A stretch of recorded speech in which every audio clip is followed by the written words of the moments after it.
And I'd like to start the meeting with some rather inspirational quotes that I think do certainly fit with what we do and what we believe and what we're trying to achieve. Carefully watch your thoughts because they become your words. Manage and watch your words, for they become your actions. Consider and judge your actions, they become your habits. Acknowledge and watch your habits, for they shall become your values. Understand and embrace your values, for they become your destiny. Strength does not come from winning. When you go through hardships and decide not to surrender, that is strength. Seek not a greater wealth, but simpler pleasure, not higher fortune, but deeper felicity. Be the change you are trying to create. Our greatest ability as humans is not to change the world, but to change ourselves. There are 2 days in the year that we cannot do anything, and those are yesterday and tomorrow. Alone we can do so little, but together we can do so much. That's courtesy of Mahatma Gandhi. I'd like to call for apologies, please. Are there any apologies for today's meeting? There being none, we'll move on then to notifications of items not on the agenda, and I'd like to notify, please, owing to the significance of this issue, I'd like a discussion around the proposal by Wakakatahi to consider tolling Te Ahu Aturanga Manawatu Tararua Highway. So that will then become item 9 on the agenda. Are there any declarations of conflict of interest? Councillor Petey Weber? I just have a conflict with the Sport Tararua paper. Go through the confirmation of minutes. I'll take them as read. We'll go through them page by page. Page 3, page 4, page 5, page 6, and page 7. Could I have a mover and a seconder for those minutes, please? Councillor Gilmore and Councillor Wallace. All those in favour, please say aye. Against? Carried. I'd now like to welcome to the table Connect Tararua representatives Hamish Blythe and Phil Grant, who are going to bring us up to speed with where things are at with Connect Tararua and the future planning that they have in the pipeline at the moment. So please take your places at the table. You know how to use the mics.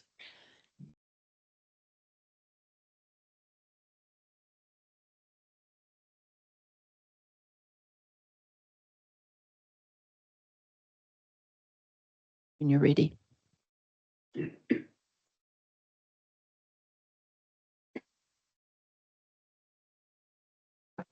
Thank you everyone for having us here today. I'd just like to start with our chair, put in an apology. Unfortunately, he has to be in the funeral. He's expressed to me that he'd like to thank the council for their ongoing support, but he's going to apologise for not being able to be here. So move on to the first slide.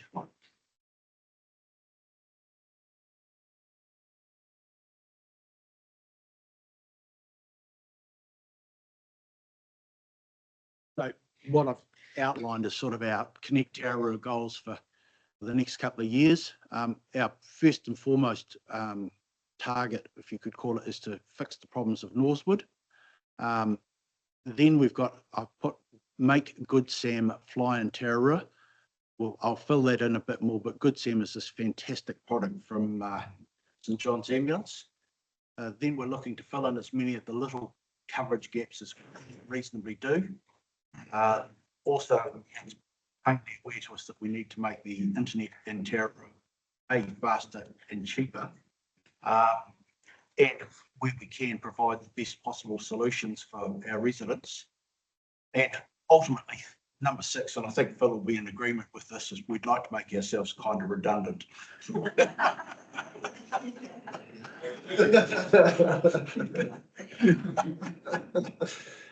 Oh. We're working hard on it.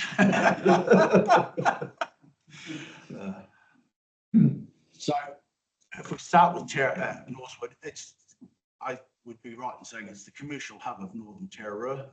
Number one visitor spot for Tararua, approximately 30,000 visitors a year. Has State Highway number 2 running through the middle of it. It's a semi-black spot now, and it's likely to become a total black spot at some point in 2025 when 3G is turned off. I can't specifically say when that'll happen, but it will happen. Because they're recycling the frequencies that 3G runs on into 4G and 5G. Just what is. So it affects lives, and there's been a number of accidents and a number of things that are because of a lack of connectivity in that area that just puts people's lives in danger. So it's really quite imperative that we keep on hammering away at CIP, Crown Infrastructure, and RCG about actually just getting on and doing something. And when we started this process, all the telcos said to us, no, there's not an issue there. Crown Infrastructure said, no, you don't know what you're on about. There's not an issue there. No, you don't know. No. So we did as we always do, is we went and got some hard data and actually mapped the district. And we have this wonderful set of tools that basically is 3 cell phones, and we picked the specific area around Norsewood, drove those areas, and these tools allow us to actually go every 50 metres, and it tells them exactly what cell phone coverage, what the strength of the signal is, what type of coverage you get. Obviously, what we get there. And it was funny how everyone suddenly stopped when we presented them with this very hard data. The silence was almost deafening. And we have gone from a position where everyone said, no, there's not a problem, to, oh, maybe we need to think about this. So I think leading on for other telcos aware, you bet they are.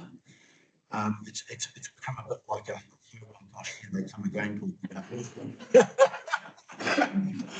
In fact, my latest conversation with the rural connectivity group is, yes, we're still working on Norsewood, was the answer to the phone call. Finally, I've got to the point where everyone agrees, yes, there is a problem. The biggest challenge I have is, will they do anything?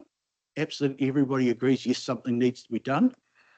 The argument is, who pays?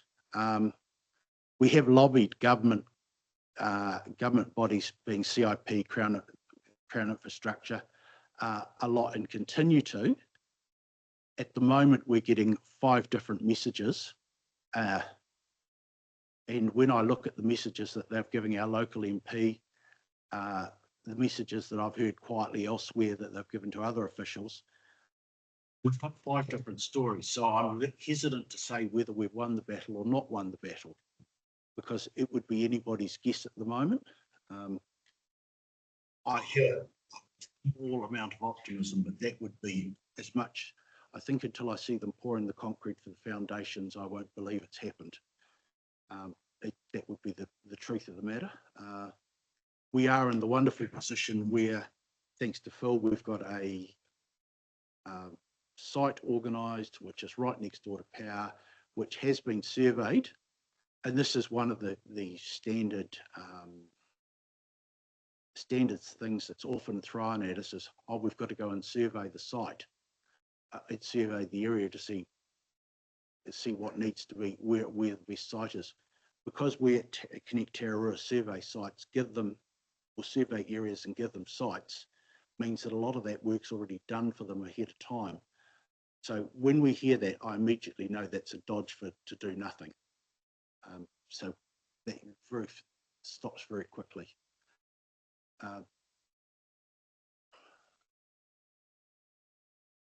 Yeah, and as I said, the message is back so far. Let's remap, do nothing. I think to date, I'm counting, because I had another discussion this morning, I'm on to my 5th remap, of which I quietly pointed out, with the cost of the remaps that everyone's talked about to date, we could have just about built the tower. There was a moment's silence at that point. So there is a little bit of optimism. I haven't or I'm not aware at the moment that there has been a application for consent submitted. I would say, will we give up? My answer to that is, does a police dog let go of a criminal? That's quite literally. We are not letting go of this one. There has been some suggestions that maybe we should pay for it ourselves, and my polite reply back to that is, it's state highway, go away. It's something. It's a network/government thing that should be paid for. It's not. We're not talking about a community of 5 people. And I'll bring on to something that came out from our Tuans conference, which I went to. To my horror, and I say this to my horror, and I don't want to minimise this, you'll see that there was a case study put up by Crown Infrastructure about how wonderful they were. They have lit up, or I call lit up, they have made coverage for the whole of the Napier Taihape Road. That has a traffic count on average of about 400 vehicles. If you look at the Norsewood traffic count, it's 4,500. Now you're gonna love their, and I don't want to mitigate this, I don't want to minimise their logic, but over COVID, because 2 people died, just 2, they felt that was a necessary reason to light up that whole area. Now, Alison informs me, and I don't have quite the stats for it exactly, but I believe that in recent times there's been far more people killed or seriously injured in that Norsewood area than 2 people.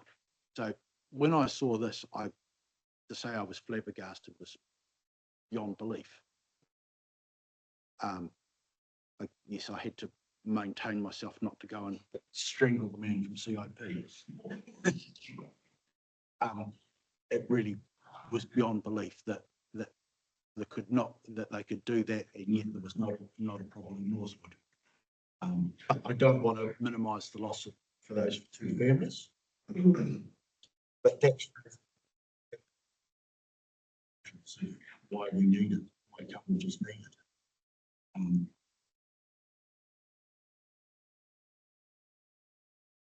So they've talked about, sort of just more pulled out from these slides. These slides, by the way, were what was presented by Crown Infrastructure, and they're talking about remaining sections and what they're going to do. They're talking about doing great walks and great rides. I was sort of a little bit speechless about that great walks and great rides were further up the list than Norsewood. And I'm again a little bit startled.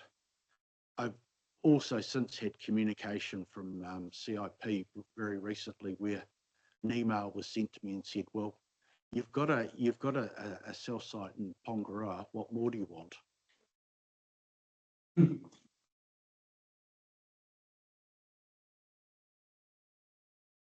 Felt like saying site cell doesn't really help Norsewood. So probably without further ado, I'm going to hand over to Phil, because he's the man who's really got the positive. Hey, thank you very much for having us here, and thank you to the community for actually supporting this mapping. It's $42,000 of funding come through, and as you know, we've spent all that mapping now nearly 5 times. I'm just going to reiterate what I said 2 years ago, just after the Tin Hatters decided they didn't want a cell phone tower near Norsewood or one at Takapau, and what the impact actually was. Now, I will actually jump in here and say that our business is 20% up on last year, which is actually bucking the trend commercially. Now, and I spoke at the Chamber of Commerce the other day about this, so some of you have heard this, but part of the reasoning is that we closed our Otaki store through commercial reasons, not because of the highway. And I was expecting a 20% increase because we have a 65,000 customer database that drives from Wellington and all through to get to us. So we are up. That's great. But because we're up, we actually get more complaints about cellular coverage in our shop because people can't ring up and see what size dad has in socks or in jerseys or whatever. Conveniently, we have really good tech and we can tell them because they've shopped with us before and we know exactly what they've bought. We also have cellular coverage via Wi-Fi these days. So all of our new phones actually have the ability to go Wi-Fi calling. Awesome. The general population of Norsewood, though, doesn't know a lot about that, or some of them actually won't have the technology to be able to use that Wi-Fi calling. And then, of course, we've got the 33,000 visitors that we have through our front door who have no connectivity because we don't, well, there's a free Wi-Fi, there's a free Inspire Wi-Fi, but they don't hook up to that. They come in, they buy, they check out the eels, and then they leave. So, and of course, the kids sitting in the car, they can't do shit. But in saying that, we haven't eradicated all the challenges we have, and it's visitor numbers and it's visitor experience that we're all about. Norsewood Heritage Village attracts people, as you know. We thrive on that, and it's just really giving that experience unhindered. You know, it is really quite difficult. But so because we've got more people coming through, we've actually got more complaints. Oh, you got no cell phone coverage. So we actually do offer to use our phones or whatever it is. That doesn't fix the health issues though, because doctors and scripts and things are still being text oriented, and the elderly people don't get them, and then they get a bill for not turning up at an appointment and things like that. So I'm not going to go on and on about. We know what the issues of not having coverage are. One of the main things that I would like to really push to these guys is future development. Like, you know, when I talk about tech, wouldn't it be great if you could actually map the heritage trail that we're working on digitally? And yes, we will do that, but it will actually require some connectivity for it to work.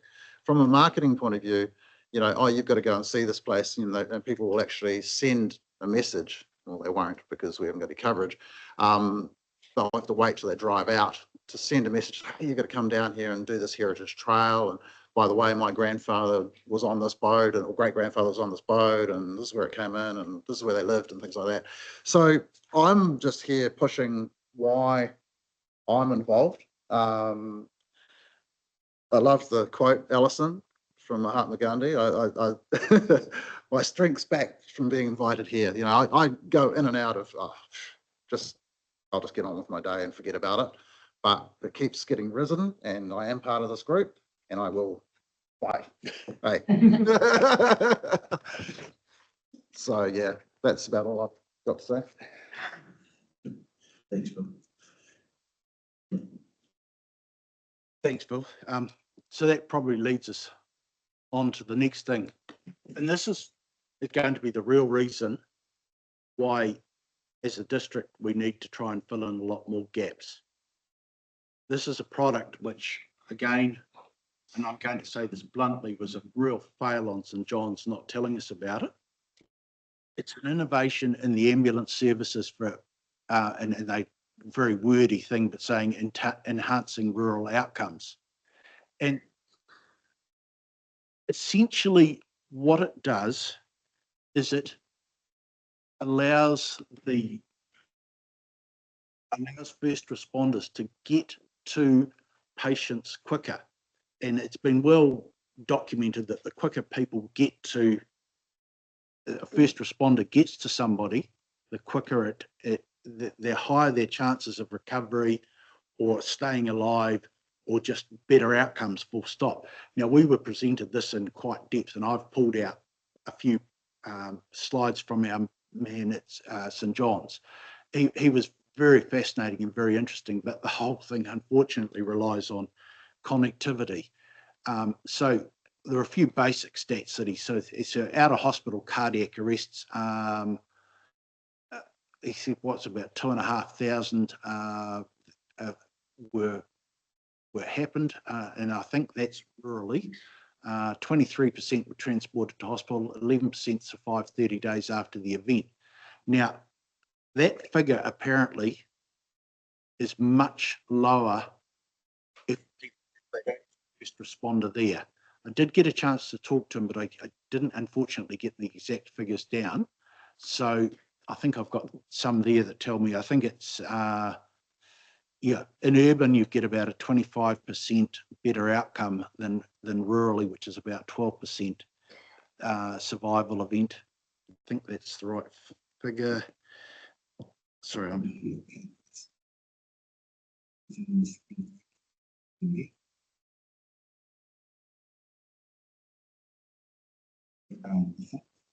the outcome for the outcome for rural people, survival is 15%, and after 30 days it's 7% on a cardiac event. But if that's based on getting there, if you don't get there as quickly as you could have. So where this product really jumps out at me is that what it is an app that sits on your mobile phone. So an alert comes in, and let's say there's a heart attack in, say, Makuri, or let's go somewhere like that, or wherever, somewhere in Northwood, and there's cell phone coverage. People have registered to say that they've done a basic first aid. It beeps up on your phone. You say, yes, I can go to that event because it's Mr. Smith just down the road. So you race down the road with your bit of first aid kit, and you start doing first aid on Mr. Smith. Because you've been there in 5 or 6 minutes, as opposed to the ambulance that's there in 25 minutes, his chances of survival go up exponentially. I can't remember the exact figure, but it was multiples of a hell of a lot. So, and the great thing about this product is if the first person doesn't respond, it goes out and out by kilometre range. So it always looks. So what it does is it allows them to get someone on site a hell of a lot quicker to actually look. So they're just looking for people with basic. You don't have to be a full paramedic. They're just looking for someone to do the basic, do CPR or first responder, wrap up the bandages. But then the technology gets even smarter. And I thought, this is where I think is really interesting.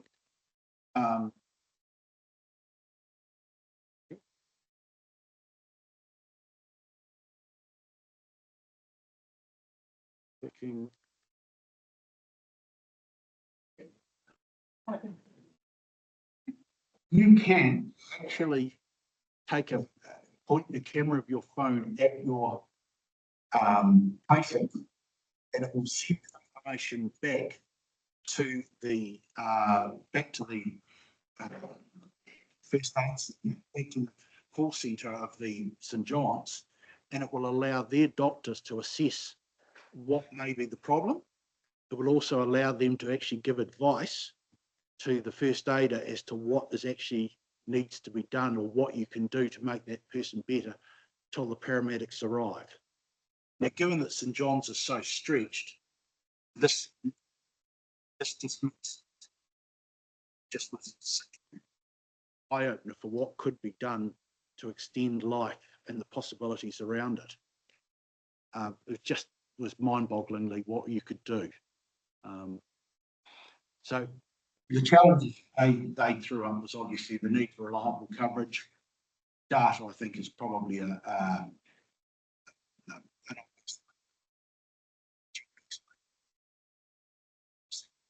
something that is just, as phones get better, it gets better. GPS location also in New Zealand is getting better anyway, because we've done a lot of things in New Zealand to improve that. So as a service, you can see how it would be life altering. I mean, even just imagine someone has an accident on State Highway 2 or something between Woodville and Dennyburg. The ability for them to set off a thing, have someone appear quickly. If the ambulances, if we've got a situation where the Woodville ambulances are at a call in, say, Paeatua, and the Dannevirke ambulances that are calling Northwood and they're waiting for someone to turn up, at least somebody's there ahead of time to actually help, help help people actually move forward. But yeah, I just see that this is if ever there's a reason to actually improve cover, work on trying to improve coverage. You're not going to fill all the gaps, but you can fill a lot of gaps and make a lot of difference to a lot of people's lives. Any questions on Good Sam at all?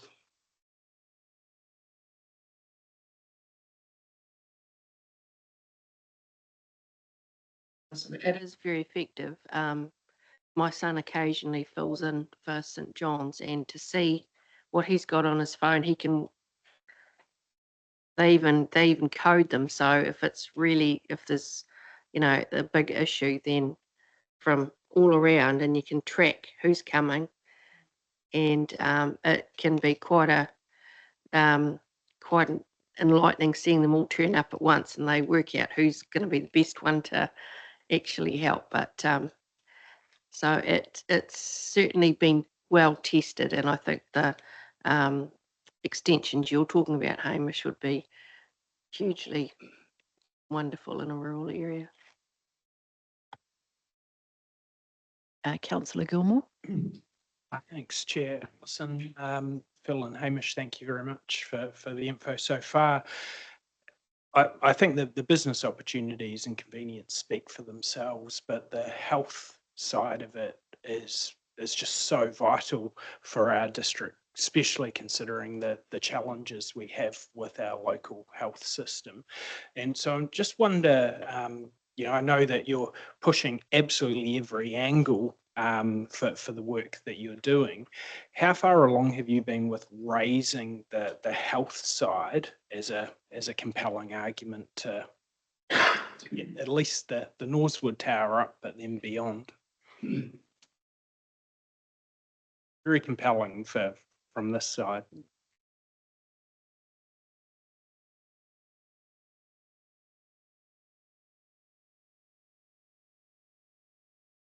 I think, to be fair, if I could answer Answer that, Councillor Gilmore, that it's only as from COVID that we've really become aware of the telehealth things. And I'll be honest and say that I only became aware of this product at 2 ends. And I will say, to be quite honest and say, it was an absolute light bulb moment for me. I saw this and just did a triple blink and went, oh my gosh. This is a product now that Connect Terra, I don't think there's anyone on the board that would disagree that we want to get it out to our Terra people. We want to get them out and get them to understand that it's there and get as many people registered reasonably as we can. I will say that sometimes it appears that St. John's have been a bit of their own worst enemy, because when I've asked them about it, I've had this, oh yeah, maybe we should do something about it. The eye rolls were legendary from me. So yes, I agree that it absolutely should be done. I also see it as a way to possibly take a little bit of pressure off them. So absolutely agree with you. I think in terms of the internet itself, Connect Terra has probably taken, with the arrival of Starlink and what's out there at the moment, that our focus has possibly moved a little off that and more onto mobile, for the simple reason that there's more of a requirement for coverage, or a greater coverage everywhere than just speed or greater speed in a location. Yeah. I'll just add to that, thank you, Hamish, and that is that it's really alarming when you actually meet the chair of a St. John's Wairarapa committee who'd never even heard of Good Sam. And I already knew about it because you'd shared it with me, and that absolutely shocked me. And we had an incident in Pahiatua last Friday night where it took an hour and a quarter before a lady was lifted off the footpath and finally put into an ambulance and taken to Palmerston. She was 87 years old. She slipped and fell in the rain. If it hadn't been for community support around her, I wouldn't like to think what happened. So we do have a massive issue with the organisation and what's happening there as well. Not to mention our ambulance station that we're waiting for patiently. So thank you. There, and you go, Paul.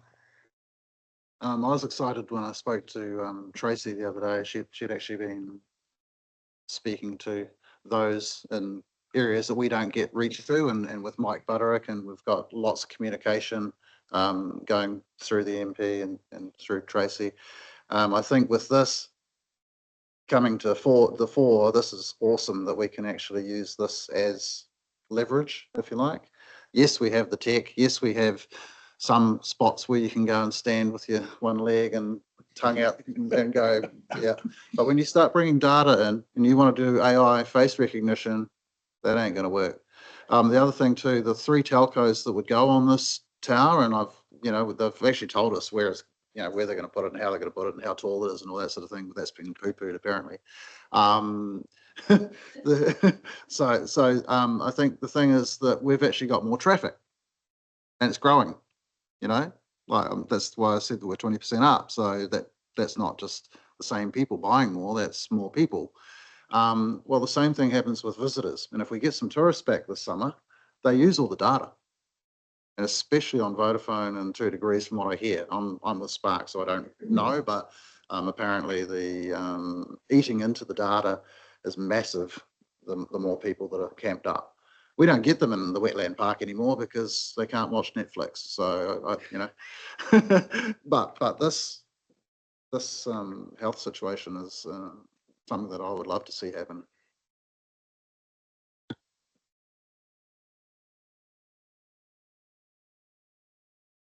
So I'll just briefly outline what happened at Tuan's conference in Rotorua.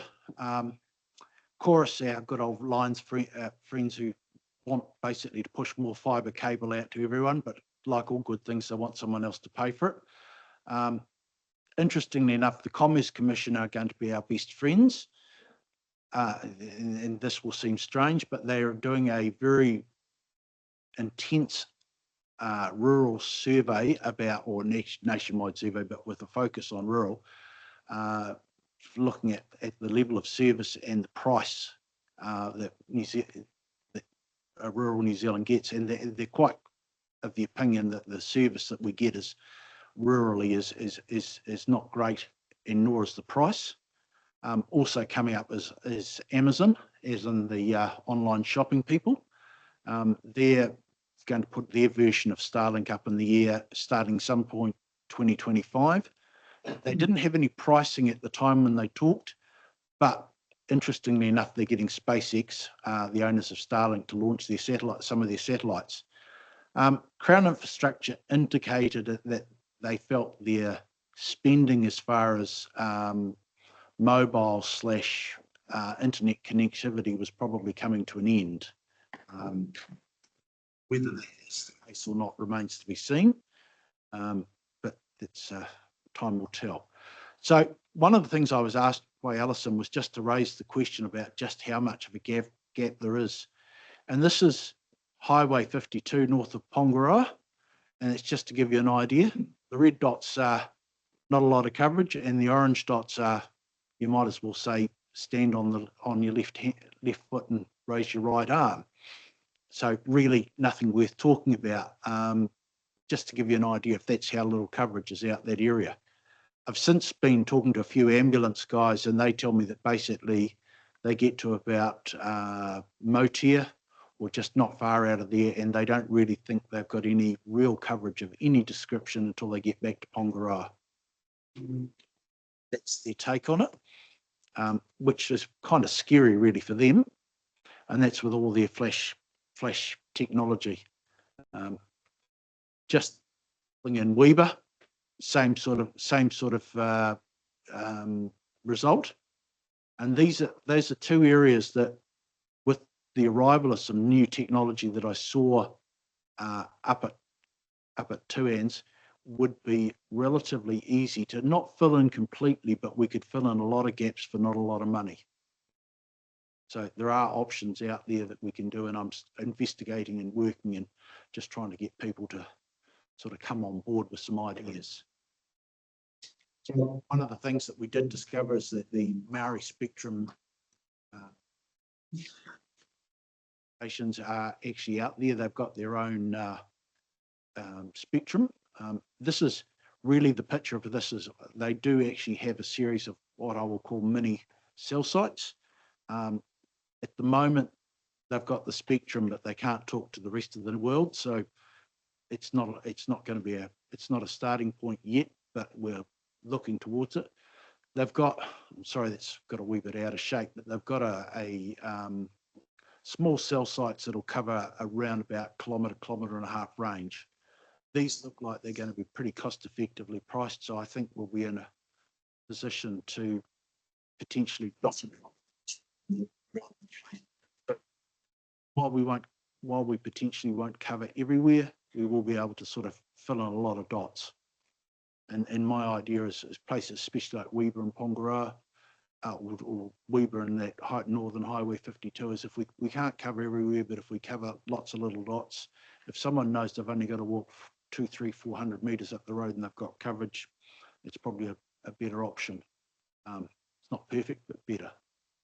So the other thing that was very interesting is this Tatui. I'm not going to try and pronounce it because I'll make it Tuatahi. Thank you. Tuatahi First Fibre. They are a very interesting organisation. They have a much broader view on payback and time. They do a lot of fibre, and I have to say that I've got an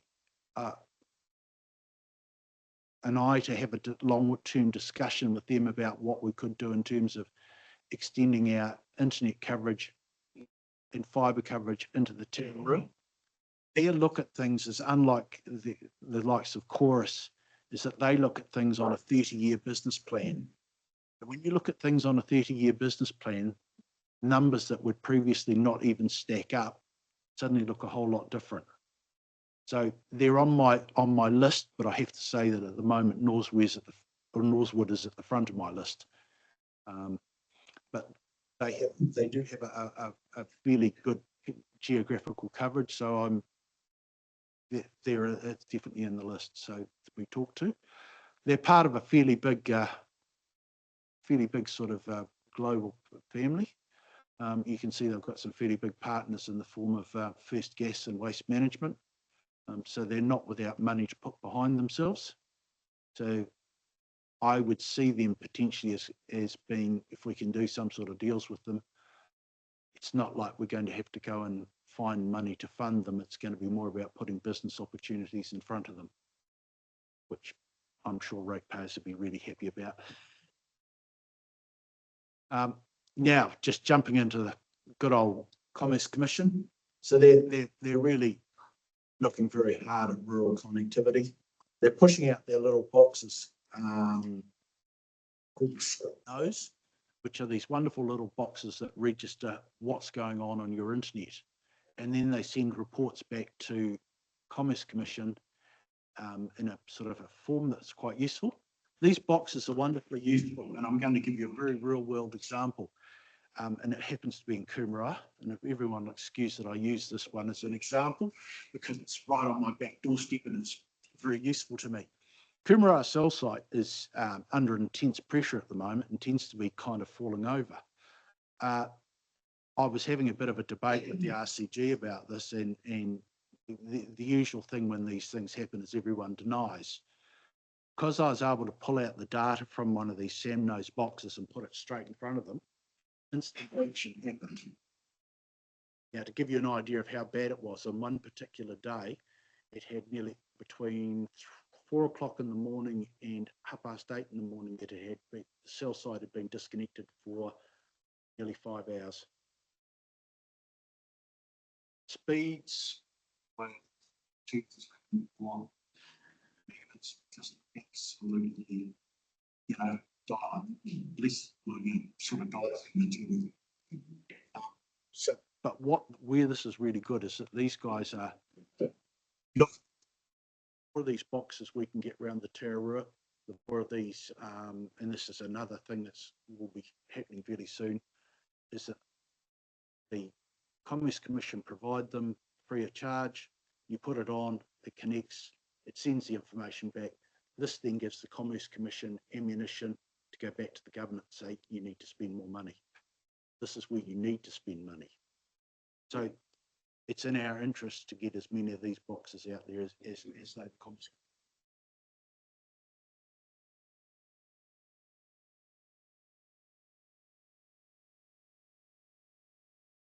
Technology, 14% drop in copper connections, $87 per month average price. I think basically what Chorus have said is that copper will be switched off 2030 come hell or high water.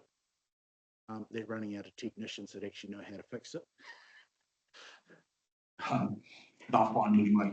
4G, your current cell phone too, $129 a month for at least 300 GB. 70% more expensive for a rural connection than an urban one. So if I was to put it to you this way, if I was to say to you that your groceries were, because we live in Dannevirke, your groceries are 74% more expensive, would any of you be happy about that? No, I'm picking none who would. Interesting things, satellite. Now we're talking about basically LEO, which is low orbit Starlink. That has grown New Zealand's to 33,000 connections. That on a per head of population is the highest anywhere in the world. It's 14% of the current market, $159.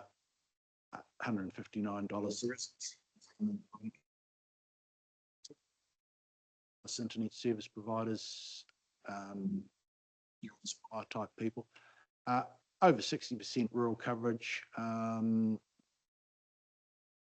Average price of $116 a month for around about 300 gigabytes of data. So these guys have got very good data. They can tell you exactly how every connection that they've got a box on does, tell what the quality of the connection is, and then because they know what how much it's costing you. These performance figures, ADSL at 9, VDSL at 41. Nothing particularly startling about that. 32 and 40 for 4G, which is cell phone tower.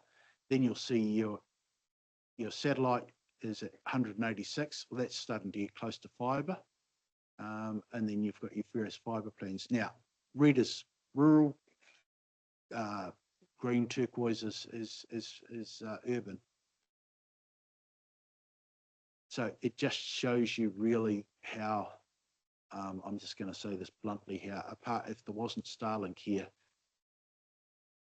how poorly the rural thing is serviced in terms of speed.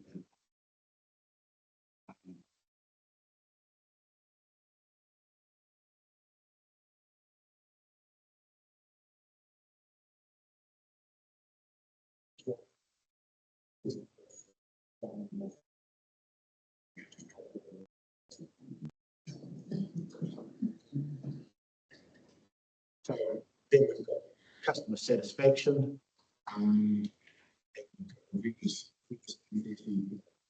Rural versus copper things. I think in essence what you're going to say is that satellite leads the customer satisfaction.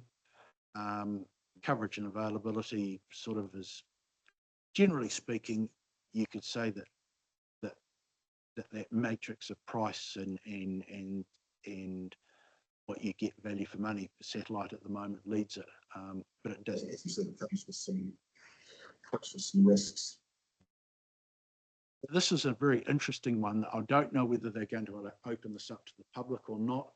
What they've got is they've picked an individual house in Martinborough as a thing. And what they've done with that map, and this is how the level of the data is they'll be able to tell you exactly what connections are available at that house, what it's currently connected to, what its options are, and whether it's on the best deal available. I'm not there are some debates at the moment as to whether or not that's going to be able to be opened up to the public. I'm just waiting for an answer on that one, but that's the level of data that they're trying to get out. They're going to be able to see whether people are actually taking advantage of the best service available to them,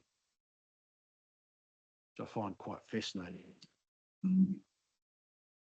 So, lastly, last couple of things that came up. AI, it's a thing, obviously not artificial insemination. This is stuff that could be useful for our council. The very interesting thing was pointed up about how they would use it for land management. And they gave an example in, I think it was Nelson, where they were actually able to use AI to predict. They were looking at a new subdivision and they used AI to predict whether or not that land would be safe to build on in terms of slippage and things like that. And they were able to actually say, no, we won't put a subdivision there. And literally they didn't put a subdivision in this place, and then not that long.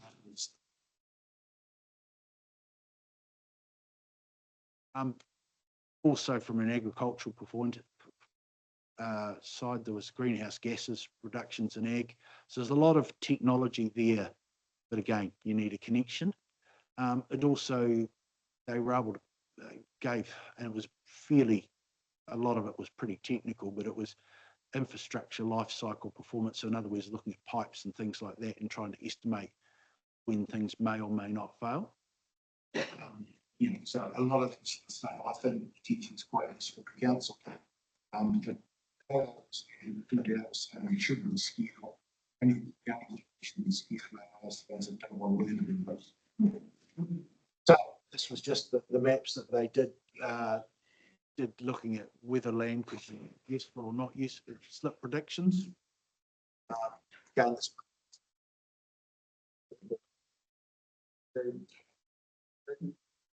I think very basic problems to solve and things that you think about doing. A lot of this stuff was, if I'm honest to say, the presenter was at a very high level, and I think there was a lot of us were struggling to keep up with what they were talking about, but I got the gist of it. That was really the AI technology was there to be able, could be used to solve a lot of problems or do a lot of donkey work. Yeah, again, the technology's there, ability to reduce greenhouse gases, emissions, things like that. So there's a lot of useful stuff that AI can do. It's not just down to writing submissions, things like that, which was the initial use, or writing letters or speeches. One thing that AI has the ability to help reduce council running costs. To start with, AI can do a lot of the donkey work, but it will never replace human judgment. In other words, having a quiet human.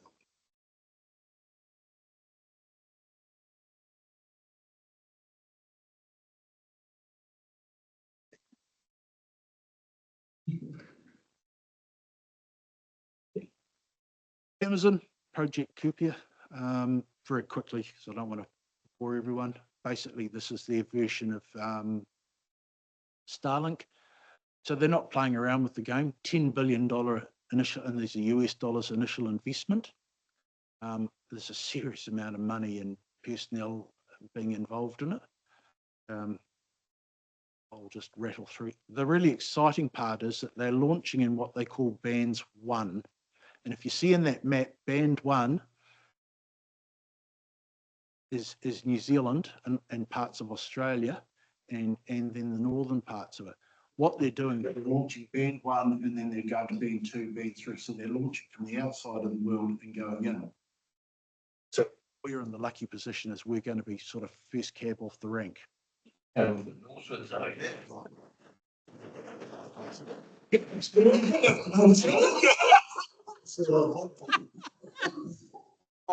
I'm sure we can tweak it. That's what it sounds like.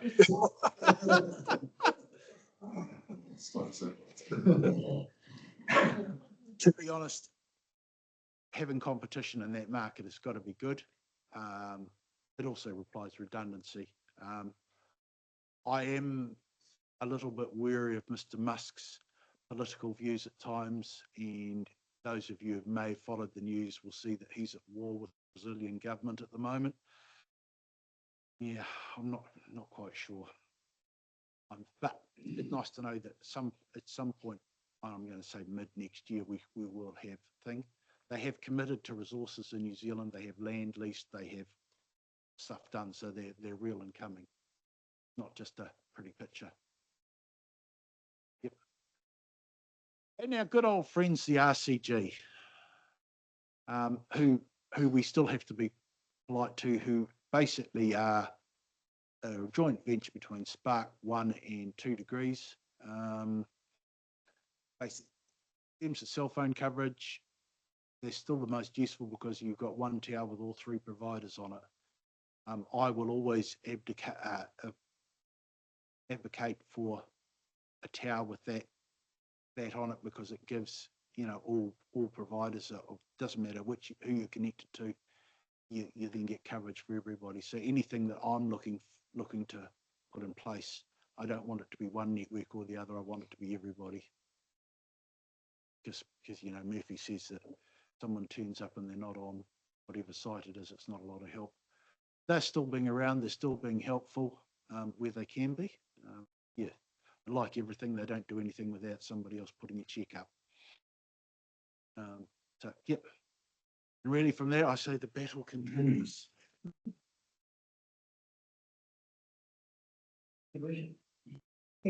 Thanks. Through you, Chair Ellison. We've got a project underway at the moment through the Cyclone Gabrielle recovery, where we're doing a piece of economic work with Infometrics. And when I was talking to them, one of the early pieces of information coming through is really around the challenges that lack of connectivity gives out in those areas. Would you be comfortable with me sharing those maps with them so that they can utilise that and bring that data forward, and you'd certainly be able to use that report when it was finished as well? Absolutely, Your Worship. I think that would be very beneficial. Can't see any reason why not. And I'll get some better versions of those maps for you. Councillor Johns. Thanks so much, and Phil.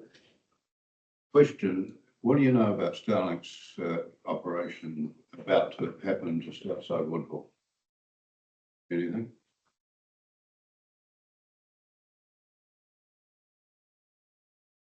At the moment, not a lot. They've certainly been very quiet about it. We haven't heard anything greatly about it. I'm presuming that what it is another base station. But you have reminded me of something else. You will have all seen the One or Vodafone ads on TV for we're going to have cell phone coverage direct to your cell phone. There are two things that everyone possibly needs to be aware of, because it's been well and truly overhyped. One, the FCC, which is the American Federal Communications Commission, has yet to grant them a full license to operate. And the reason, there's a reason why they won't grant them a license to operate. I've done some quite research into it, but it appears that Starlink want the ability to use just about any frequency they like. Now that comes with a major risk in that if you've got frequencies that it could be anything, all of a sudden Peter Johns might be getting my phone call through his hearing aids. Or I might be getting Peter Johns calls through my cell phone, or heaven forbid, I might dial something up and set off the American nuclear program, or set off someone's pacemaker. I believe that it's I would guess from what I'm hearing from you, that it'll be about upgrading their amount of capacity in New Zealand. But they haven't certainly not sharing a great deal of information with us. Comment. You've seen those One New Zealand ads that they're out in the bush or up in the ranges and so on, and they're talking to each other, obviously on cell phones, and they're saying the end of this year that'll be on stream. Well, that's all Starlink stuff, and this gateway that's going in, just Gun Club land, just out of Woodville, has all been signed off now.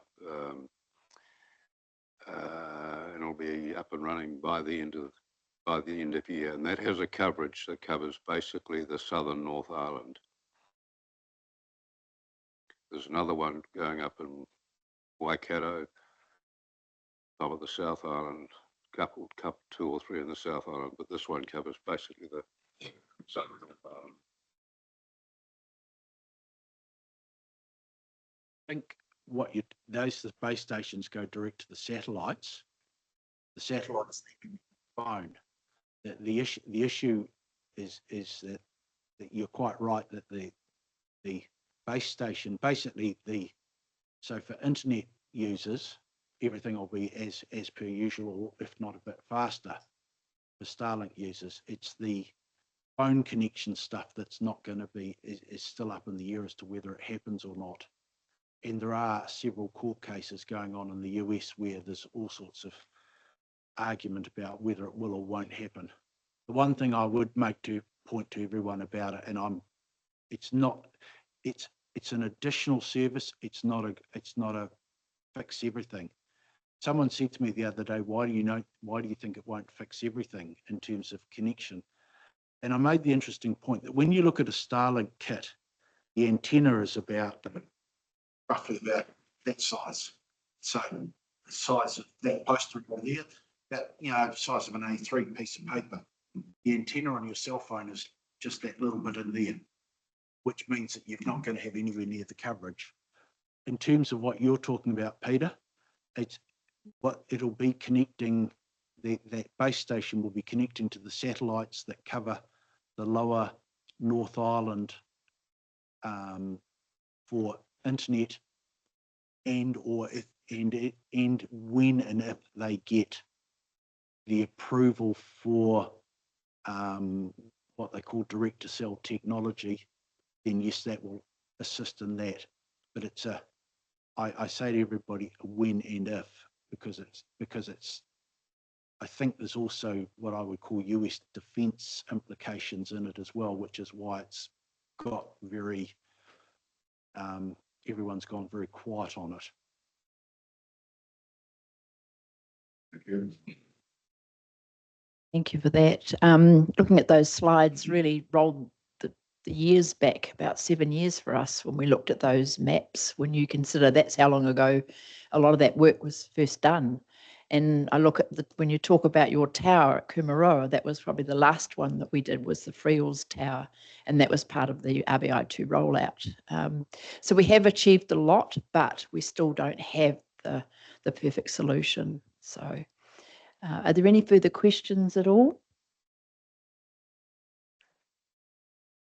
Thank you. Thank you so much for coming and updating us with that. It's good to know that you guys are still onto it. And you're not going away anytime soon. So thank you for your time. Very much appreciated. Thank you, Graham. Thank you. Right. Move on with the agenda now. Let's what next, is it? Yeah. So next we have the Sport to Tararua report, which I believe is yours, Carter. Thank you.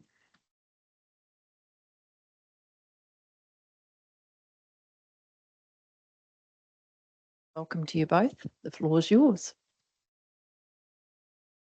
Good afternoon, councillors. Mayor. Sorry, should have done that last week. Yeah, I'd like to introduce myself again for the members that weren't here. I'm Carl Johnston. I'm the new general manager at Sport 102, or Sport Tararua, whichever aspect we're looking at. Obviously, Hinakawa is my colleague that works across Tararua space here.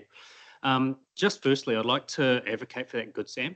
As a volunteer firefighter, I would recommend as many people that are fully trained or have any of that sort of first aid experience to sign up to that Good Sam. The numbers of, or the success rates go through the roof within 5 minutes of compression. So just as a side note, I thought I'd put myself in that where I can.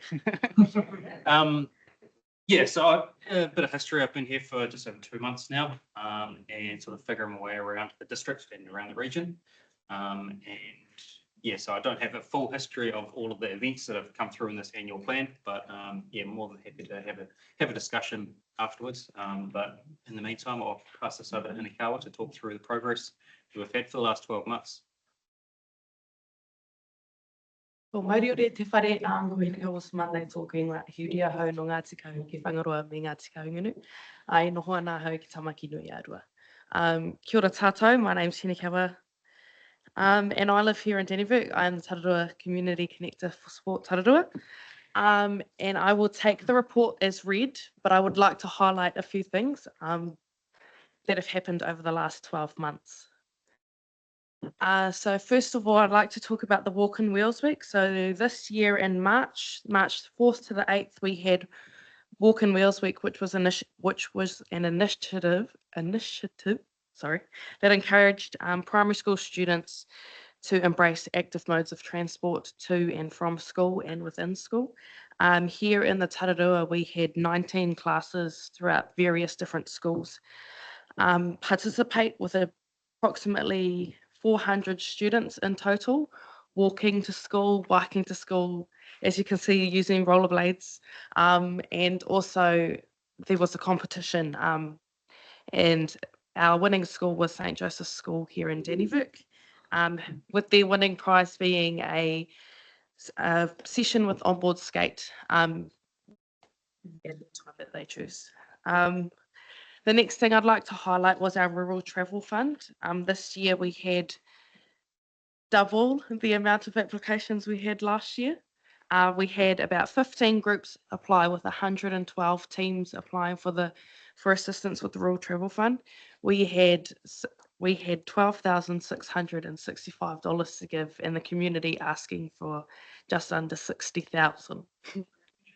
So it is we see it as a big major barrier for our rural communities, and we are advocating for these issues with Sport New Zealand, as that's where our funding comes from. The next thing I'd like to highlight is the Tū Manawa Fund.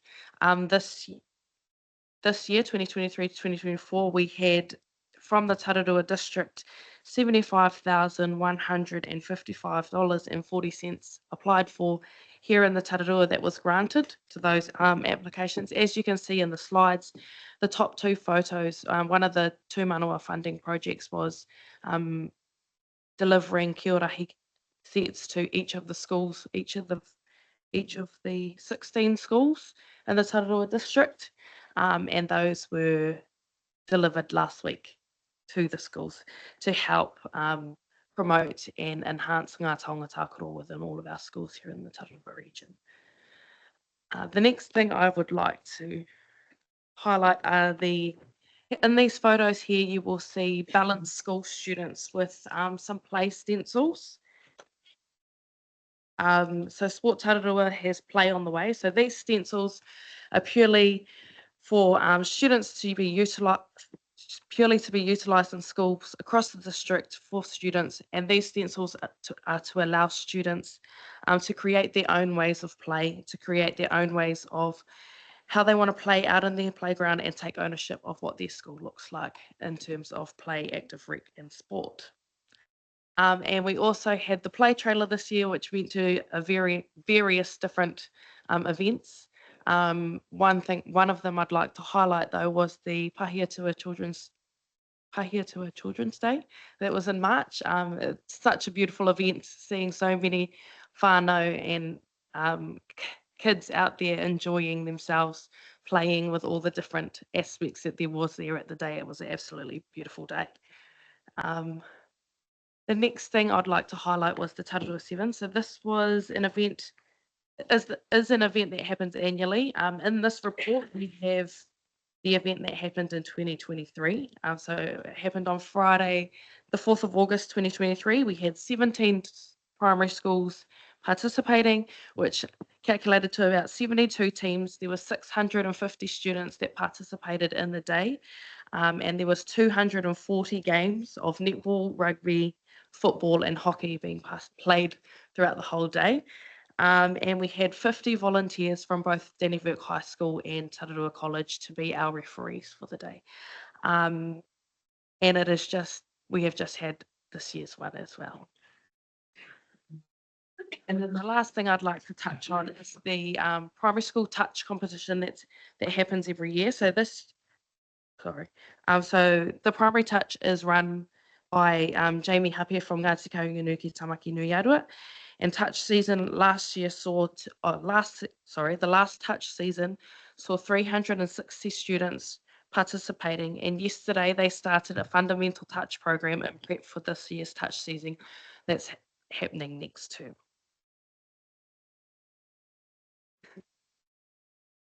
And just wanted to touch on a few upcoming events and initiatives that we have coming up and that we're helping out with. So they have the primary school Kiораhi touch competition that's happening in December. We have the Tararua Sports Awards, which will be happening next year. Yes, next year. We have the primary school athletics days that we will be helping out with.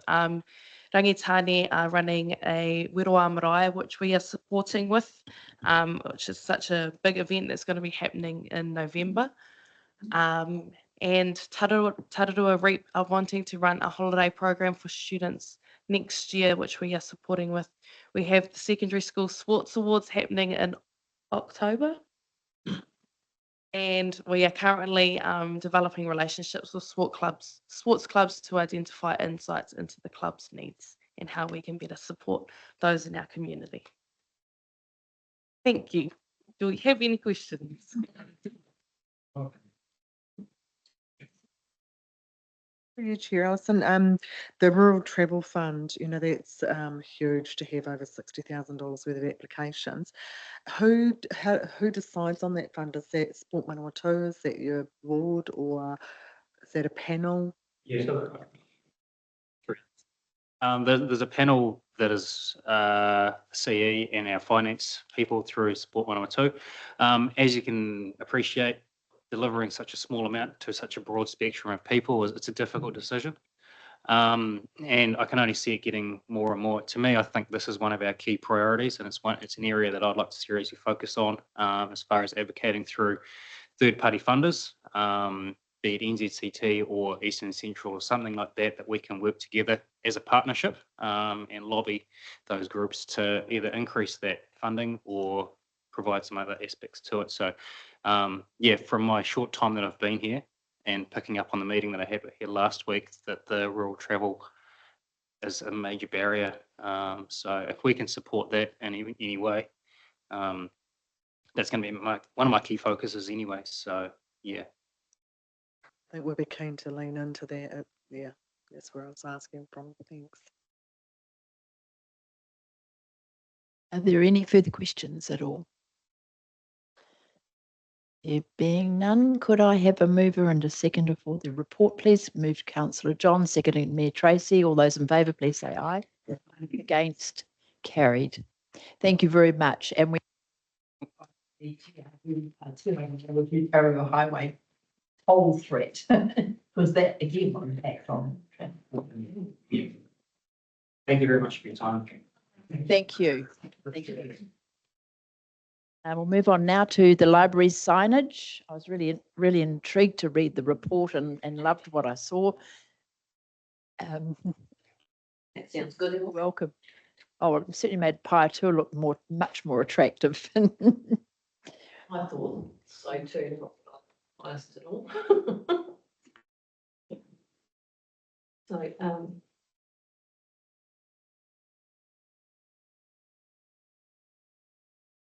you hear me?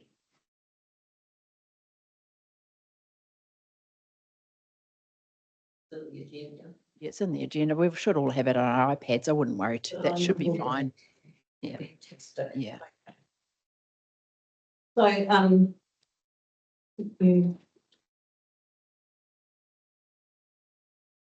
as I've said in the report, the funding comes from the transition payment, which is the final amount given to the Libraries Tararua from the New Zealand Libraries Partnership Program that ran until June 2022. And part of the funding that I had successfully managed to get us in those couple of years prior was around promoting the library and raising our profile within the community. And what's become apparent over that time is that people don't necessarily know where the library is. So I think you can see with the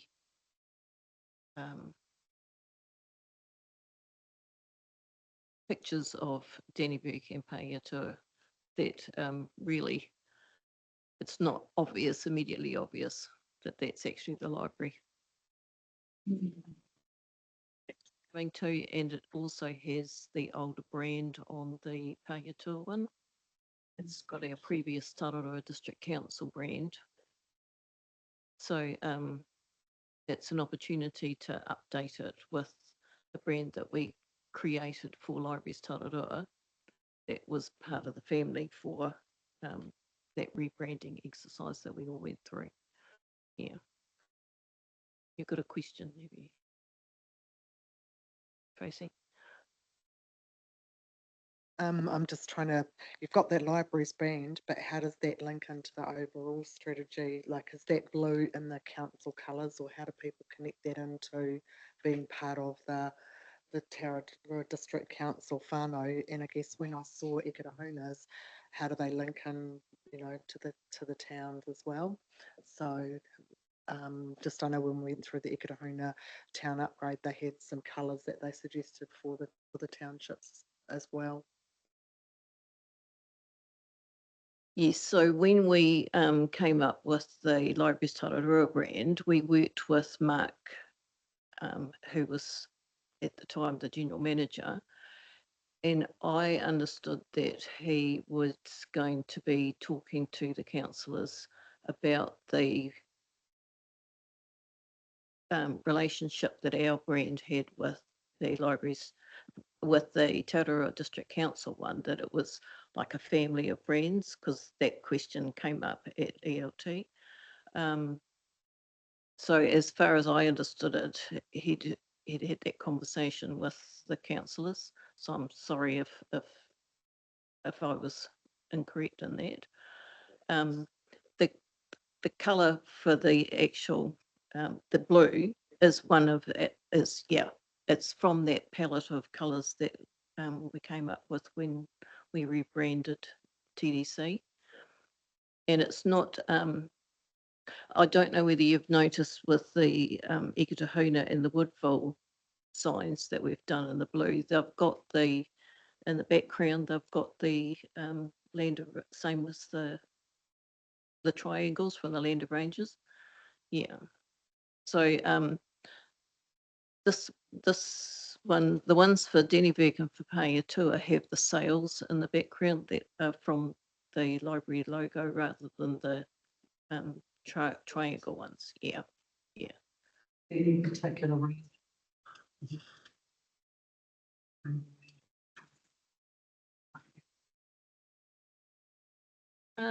Not really. Well, the reason that we put the triangles in the back of the Ikitahuna and Woodville one is because they are also the service centres as well, and that was a way of showing that without actually.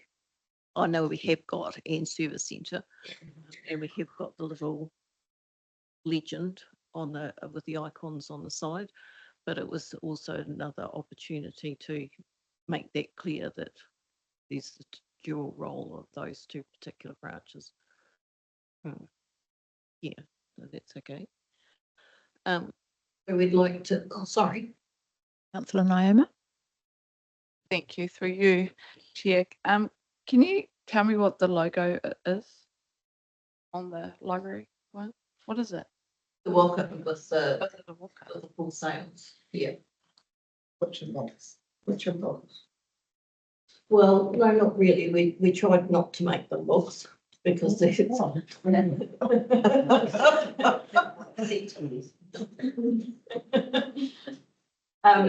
At the time that we talked, at the time that we talked about, the logo symbolised, it was the 4 services that we provide, like we help people to read and we help people to remember through the collection of historical local history stuff.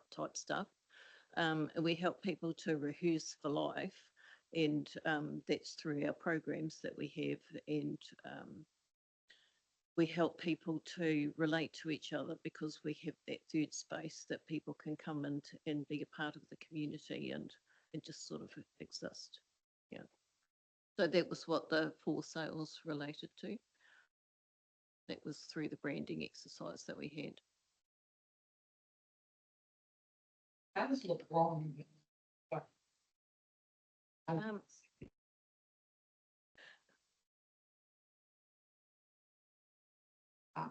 don't know.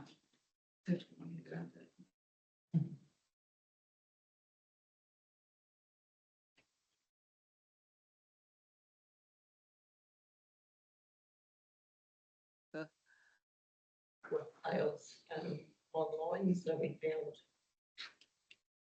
found that it matched historically.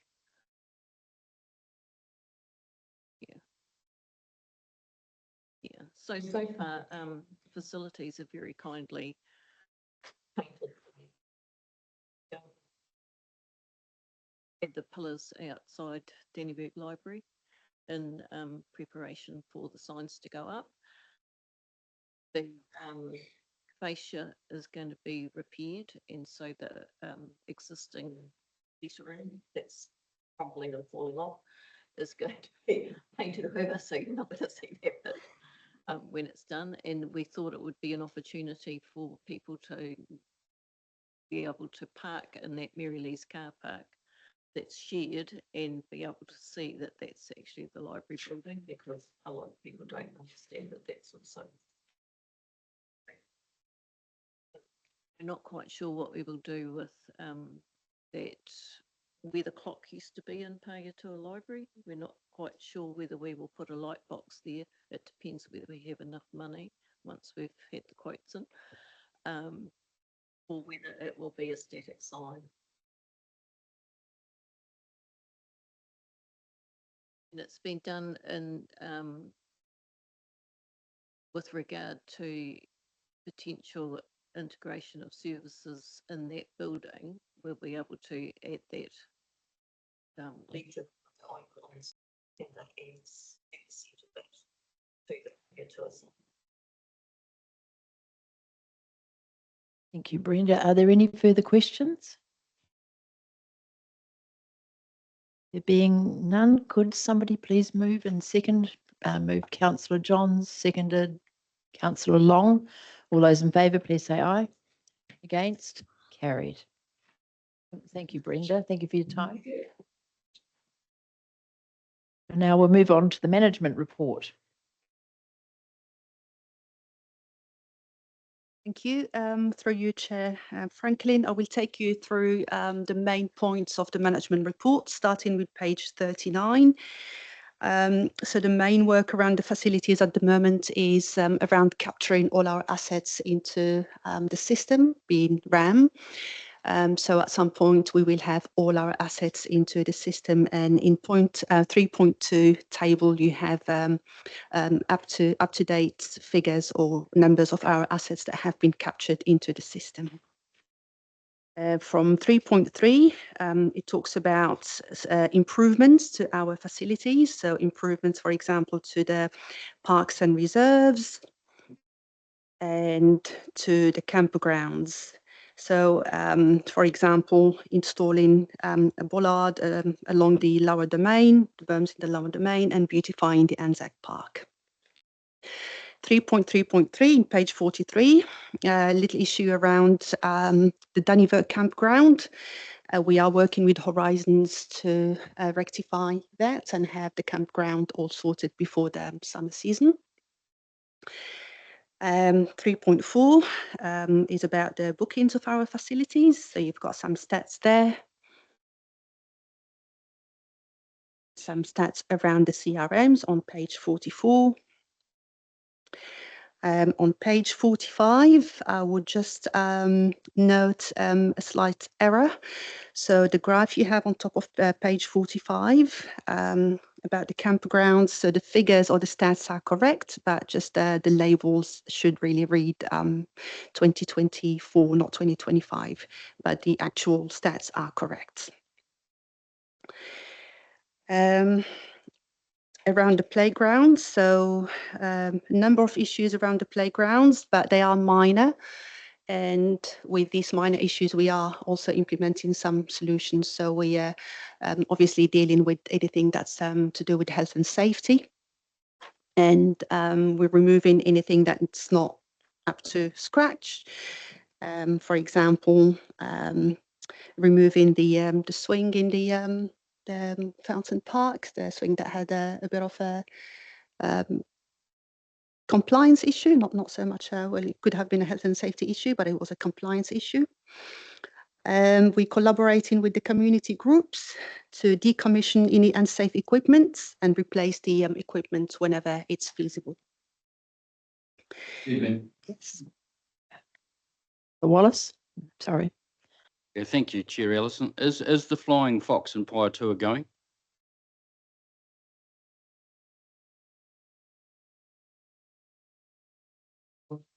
Because I've had a few people get hit in the head with it. Like the one at Norsewood, they took that out. I'm just wondering if Pie tour has been taken out. It's still going. It's still going. Yes. It's remaining. No, that's it will be. That's one of the equipments that we will look at doing something with it, whether disestablishing it or preventing access to it.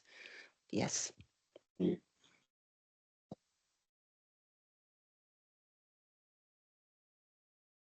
Brian would like to say something. No? Just talking about changing. Oh. This is. Thanks, Brian.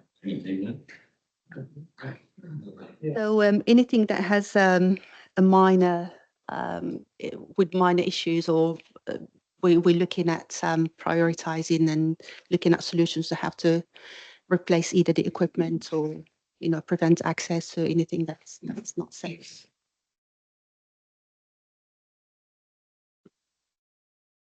Thanks, Carter. Carter, recently the supper room at the Woodville Stadium, the carpet was pulled out and replaced with lino. It's gone from being quite a nice, comfortable room in which to hold meetings. It's now like a kitchen. Who decided to put lino down? So they looked at the bookings of the room, and most of the bookings were events that needed catering. So the flooring that needed to be replaced, the recommendation from the flooring company was to replace it with vinyl because it's easier to maintain, and for long-term maintenance of the flooring, the vinyl was easier to maintain and low cost other than the carpet, because the carpet, when it stains each time, they had to, there's a cost to cleaning it, and yeah. So but they did look at the bookings. Most of the bookings had were events where catering was Was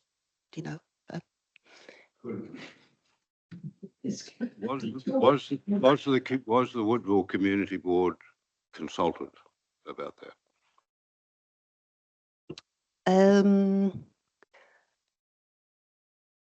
Some of it, some community members were consulted. I need to double check who has been consulted exactly, but I know some community members were consulted and apparently were pleased with the floor, with the vinyl floor. I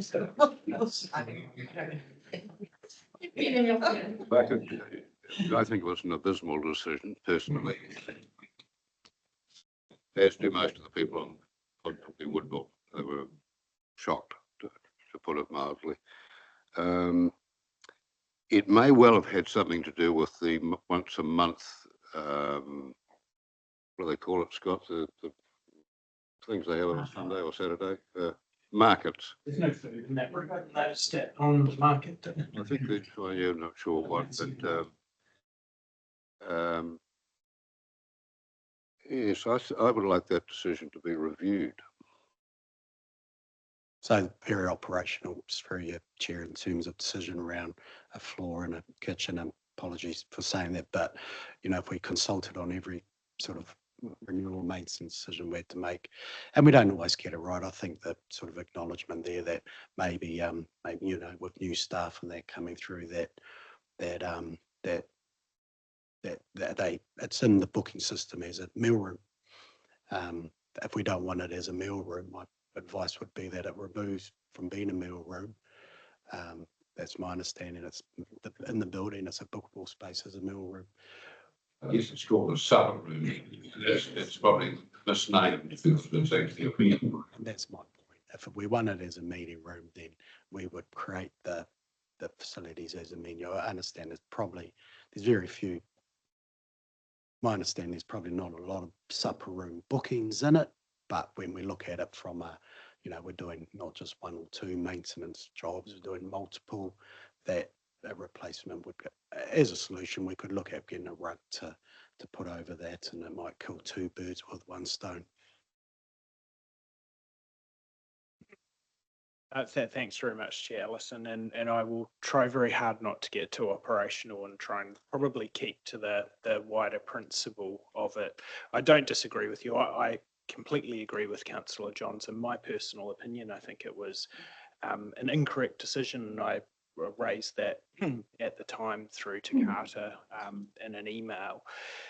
What I think would be helpful, though, so it's been done. It's already been done.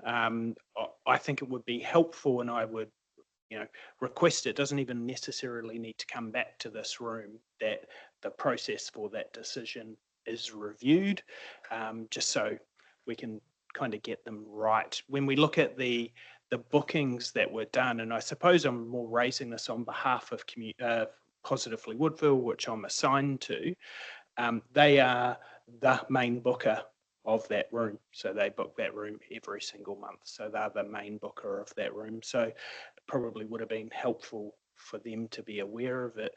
My other thing, though, just as a wider point, is I've never had a complaint about the carpet as it was already in there. The carpet was perfectly adequate for the meeting room. So I just sincerely hope we're not just running through saying we're at this time, we need to replace that. At least, you know, staff members going in and making a decision to do it. I respect if that decision's different to mine or that viewpoint, but just that we're not automatically doing it in this cost constrained environment.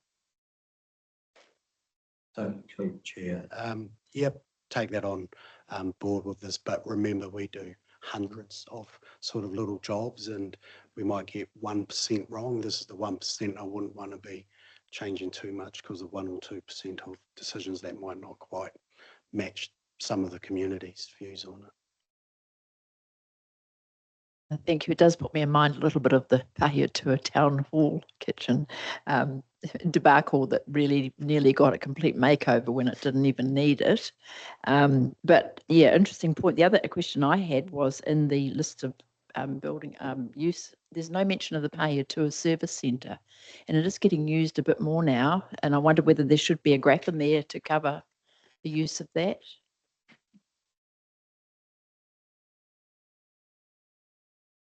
It's 3.10.3.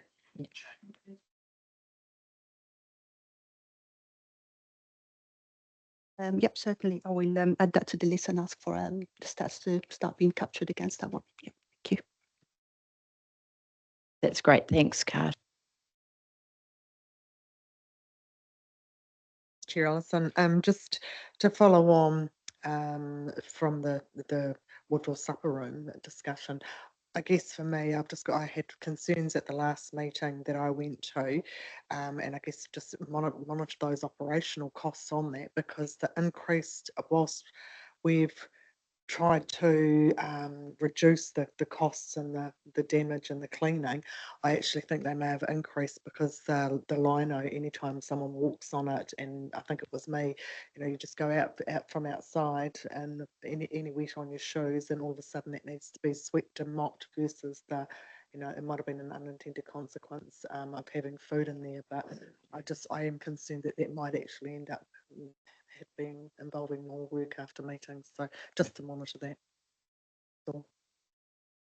Sure, Franklin. So far we haven't really had anyone booking the facility and complaining directly to us. In fact, we had in writing someone who's booked the room, and they were really pleased that it was vinyl, because it was really easy to clean.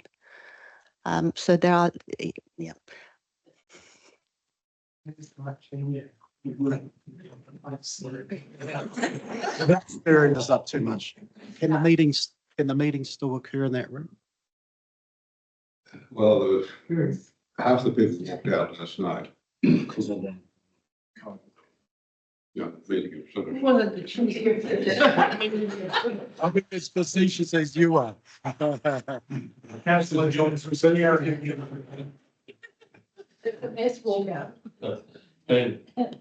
Councillor Long. Through you, Chair, just page 46, community buildings, the flooding event in the Dannyvert Sports Centre. What was the flooding, please? Page 46. Yep, that was flood into the boxing room. I think the guttering, or the it's somewhere around the building, there was a leak or guttering, or that flooded. That has been addressed, yes. They also have checked, and it's been tight, and no problem has risen since.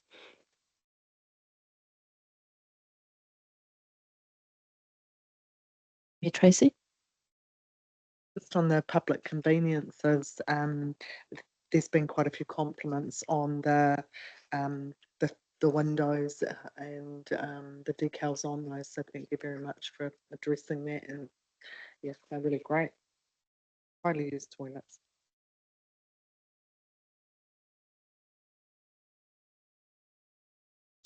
I'll just go back to the Flying Fox. I've just seen a note that the team has ordered new equipment for the Flying Fox to upgrade the asset. I don't have the timeframes yet, but okay. So moving on from page. Sure. Through you, Chair Ellison, could we get the same thing put back at Northwood? Because a lot of people from Dannyvert went out there and enjoyed it. Great asset for our 30,000 visitors that go to Northwood on their internet connection. And the kids can go over there and play on the Flying Fox. You, Chair Franklin, we'll have to see whether that's something is in what's in the plan, really. I'll have to look at what's in the plan for the improvements, and we live in hope. We live in hope. Yeah. I'll make note of that. The big guy over there went on it when he was a kid.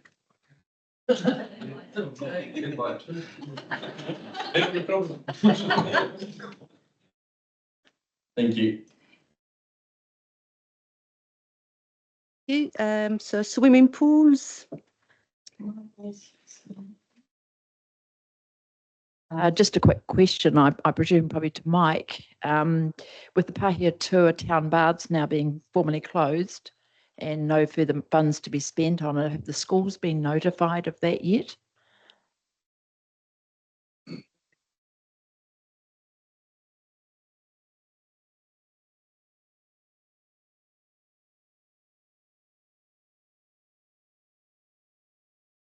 Chair, we are just having another look at the options. There could potentially be the option, and it was planning on coming back to here, that could be a cheap option, I guess, like say, to keep it open for that, because when we spoke about this, we were looking at other options using the funding to transport to other, and looking at doing other alternates for that area. But I think when you weighed up that cost versus the cost of something to keep it potentially open for another 6 weeks, it was sort of went hand in hand. So we haven't spoken with the pools at this stage. I'm very good, Marcus.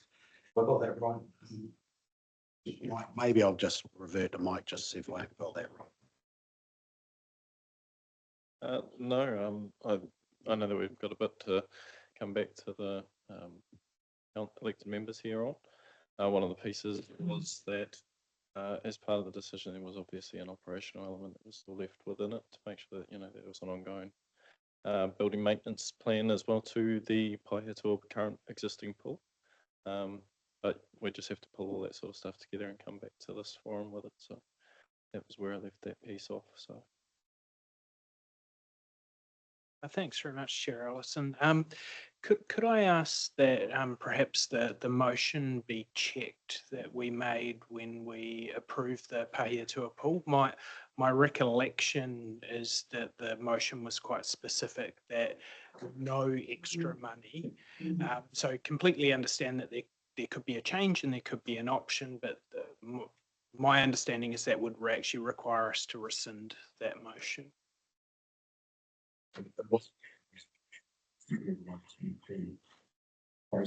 My recollection, I'll need to double check, but my recollection, it was actually through the LTP discussions that there was, so there wasn't a specific item around the resolution.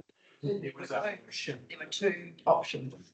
So we'll definitely take a look at that. There's no extra funding being, that's one thing I can guarantee, but there's always an element of funding, whether it's kept like that, whether to close it down or make it safe or whatever anyway. So just looking, part of it was to look at all the other options to provide a service ongoing, and some sort of indicative views, and we need to get to the bottom of this properly, was whether or not actually is it a better use of using, rather than paying for a bus or vans or stuff, to actually do another temporary repair on it, and we'll get some advice on that. But I guess if the strong direction is don't bother, then we'll just contact the school. Bear in mind that there's still a fair bit between now and the decisions on the pay to a pool, and those probably for another day discussions, but those were what we were looking at, trying to provide a level of service that we could realistically provide. But I guess if there's a sense here that there's just discomfort in the decisions being made, we'll revert back to what was decided then, which was contact the school. Thanks, Chair Ellison, through you. And thanks for the info, Brian. Not necessarily saying that at all. My strong recollection is that there was a formal motion when we were at deliberation stage. So my request more is, if there is a slightly different proposal, and if there are some other sort of bits of information that need to be brought to our attention, I'd certainly consider those. But we would need to consider the motion that we already passed as a council. So I'd like that checked, please. Yeah, through Chair. Yeah, totally agree. And I think the intention was always to go what was decided on at the time. Here are some other options, and it could be yes, no, based on that. It was just new information came after that decision was made around some temporary fixes, but I've seen Mike's chomping at the bit to add to that. So maybe through the chair that maybe did you? Oh.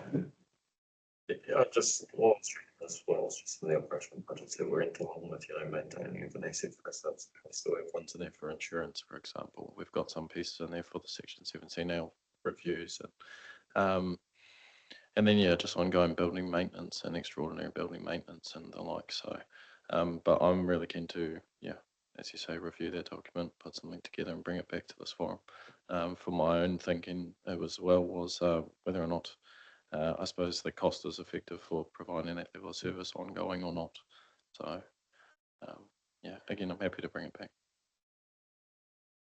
Thank you for that, Mike. The reason that I raised it was because we are getting closer and closer to summer, and I remembered that that was the decision, and a lot of it was based on the waste of water being the most important of all, because of the leak in the pool is no better.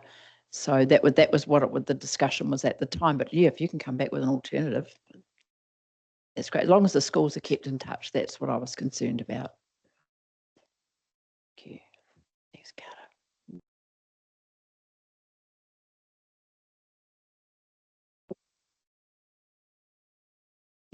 Through you, Chair Franklin. So page 48, cemeteries. July has seen an increase in the number of burials and ashes interments, but unfortunately also some unwanted damage to headstones and some unwanted behaviour around the cemeteries. The land leases and tender applications are ongoing. Page 49. And page 50, our pensioner housing is at full occupancy. There was a damage to one of the flats, and it's been renovated at the moment. So that's been dealt with. And the tenants will be relocated, I think, at the end of the month back to the pensioner housing. Community development plans, they are at different stages.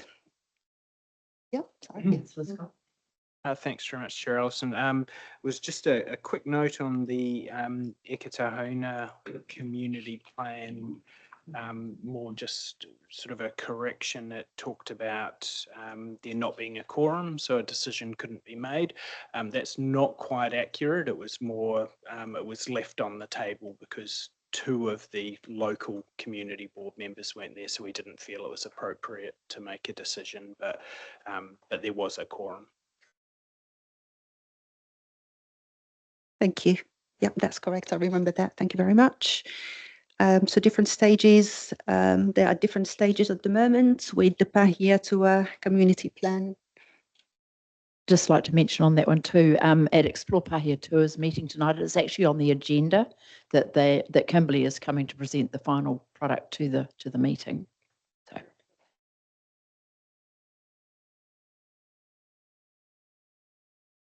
So. With the community wellbeing and community-led development initiatives. So the fundraising is, so you've got some information there about the fundraising support, some statistics, and also some training sessions on how to use the grant finder, which is a tool that we're using at the moment. There will be a funders forum in October. Which is a yearly forum that's organised by the community wellbeing team. So we're on page 55. Page 56, some updates on the economic development area. So talks about the regional infrastructure fund and some relationships with the businesses, as well as the digital trailer. So an update on that one.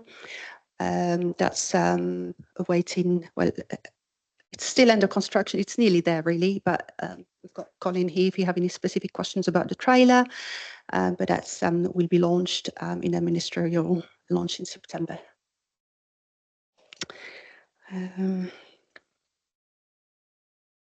Moving on to page 58, some more updates around the economic development projects and initiatives. And on page 59, about the digital spaces and some business events that continue to run by the digital hub activator.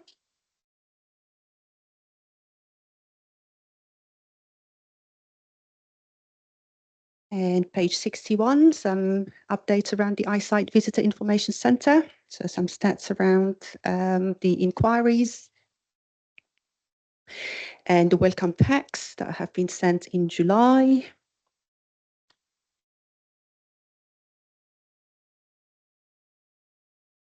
Or updates from the communications team from page 62.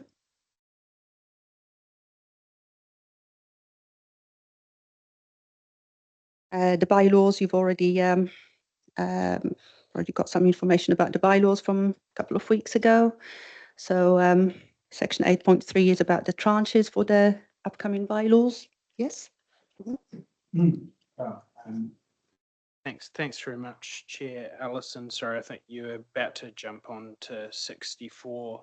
And I just wanted to ask through you, Chair Alison, a bit more of a general question. I see that there's some great images of Sam, and I've quite enjoyed seeing some of those things pop up. Following further down, we've got some examples of some dog registration campaigns, and then further down, we've got some water conservation messaging. I suppose what struck me, and this is something that I've kind of talked about for a few different areas, is we've got, I think it's 67 district or city councils in New Zealand, all doing exactly the same thing: dog regos, reporting issues, water conservation type messages, and understanding in this paper, the huge amount of work that our communications team has. Has there been any thought, work, or consideration given to working with other councils that are producing, work for exactly the same purpose and sharing some of that resource? Through you, Chair Franklin, yes, I believe so. So the communications team collaborate with other councils, with other comms teams in other councils, and they have a group together where they share ideas and share resources and share strategies and approaches on how to deal with, for example, events or emergencies. And Thanks very much, Chair Alison, and thanks for that, Carter. I wonder though, I suppose my question might be a little bit wider than that. So very pleasing to hear that there's meetings like sort of talking about strategy and sharing ideas. What I'm wondering is if there's been any discussions at literally sharing the work. So, there's a great water conservation campaign out there that Rangatiki may have done, or Central Hawke's Bay as an example, or PNCC, and us using it and putting our logo on it because it's an identical message. So literally to take that graphic design work away, or perhaps share our graphic design work. It's creating that collaboration piece. I see Carson's chomping at the bit.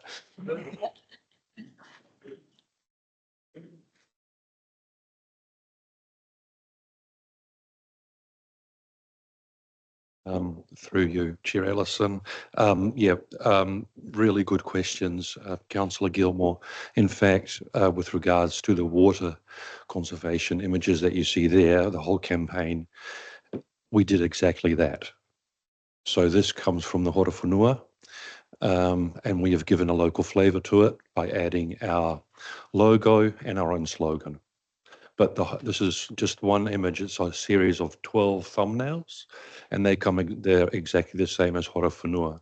And these images have been shared to us by Mayor Tracy, and we've had permission to use them. That's encouraging.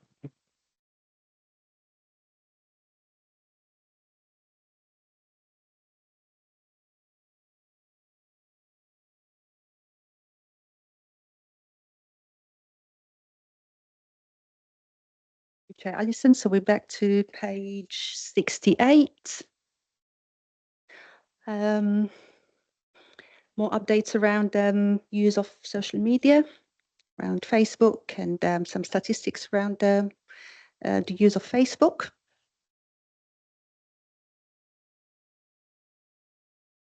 Anteno, and some stats around the media inquiries and mentions and releases on page 71.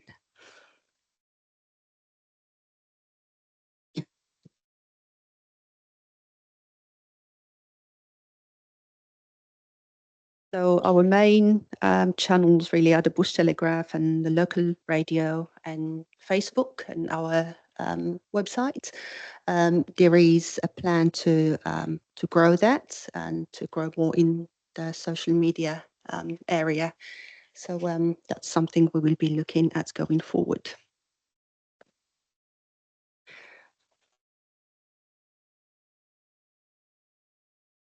Just a comment, if I may, Carter. It'll be really interesting to see the antenno pie graphs if we can include reporting on flooding during the Pahia Tour event.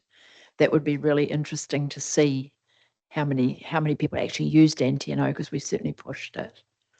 Thank you.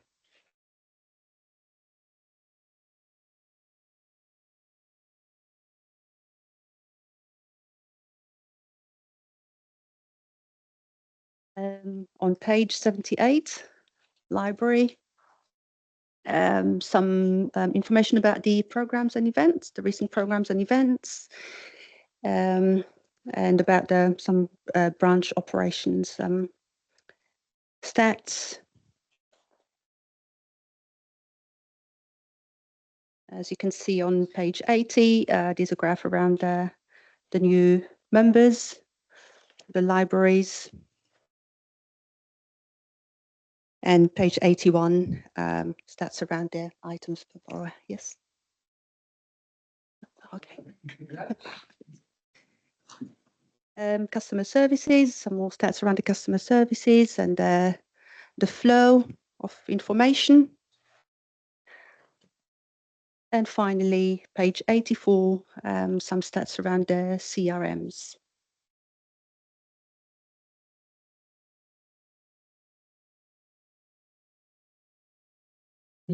Are there any questions of Carter on the remainder of the report? There being none, could we have a mover and seconder, please? Councillor Wallace, seconded Councillor Gilmore. All those in favour, please say aye. Aye. Against? Carried. Thank you. Thanks, Carter.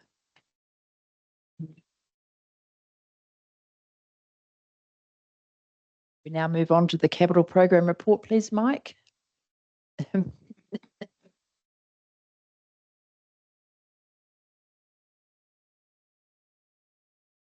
Thank you, Chair.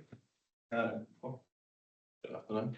And for Tracy and Jens that are here or online. Here to present the capital program report. A couple of pieces that I wanted to cover off on, I suppose, was that we've had Rob Hood as well, who's joined the team. He's been working alongside the asset management for facilities, Nigel Shaw, so he's been adding in a lot of the information. I know that I thought it'd be relevant anyway to mention that through the long-term plan we went through multiple revisions of the facilities portfolio in general. We cut back quite a significant amount throughout that time period.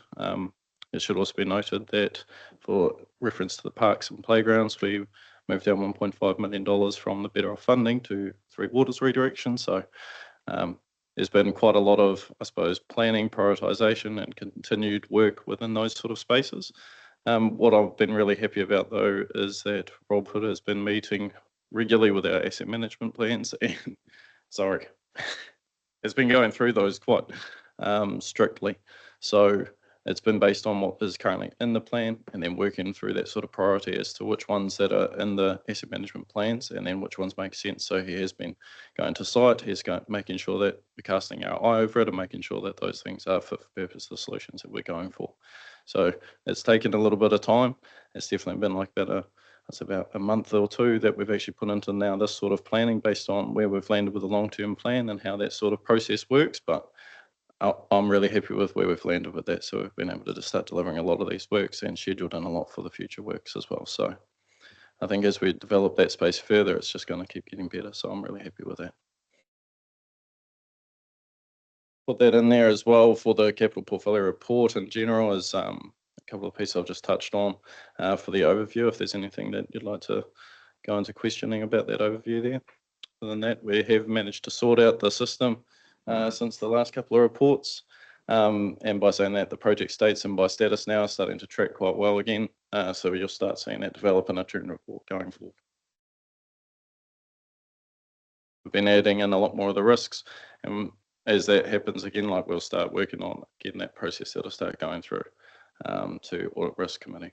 But we've worked very closely with Steve Dunn on that as well. So again, another process that we're very happy about with the development there. If you'd like me to, I can step through some of the project updates in there, or I can just take questions on 7 still. And me, Tracy. Thanks, Chair Ellison. I'm happy if we step through them, but I just had a question on page 89. The Dennyboot Skate Park, you've got a BOF commitment. Sorry, what's a BOF? And then you've got an MOA. I just want to double check what they are. And I guess as that project goes forward, so that cost, I'm pleased you're involved. I was just trying to work out in my head where that cost was coming from. Is that just part of the project and part of the funding, or how is that working? That was all. Through your chairman, Tracy, thank you. So the Better Off funding commitment, that was the Better Off funding allocation that we put towards that. That was that $50,000, and the MO is just a memorandum of agreement that's been signed by both parties starting on the design. So that was just to make sure that the money we put towards it was going to be used for the intended purpose of the skate park design. Yes. Yep. I know I tend to be some of the acronym, so I do need to make sure that I can expand them out. Right, through you, Chair Ellison, as part of our commitment in part of the MOU is that we keep council up to date with any progress. So that will probably appear in this agenda as we go through each month.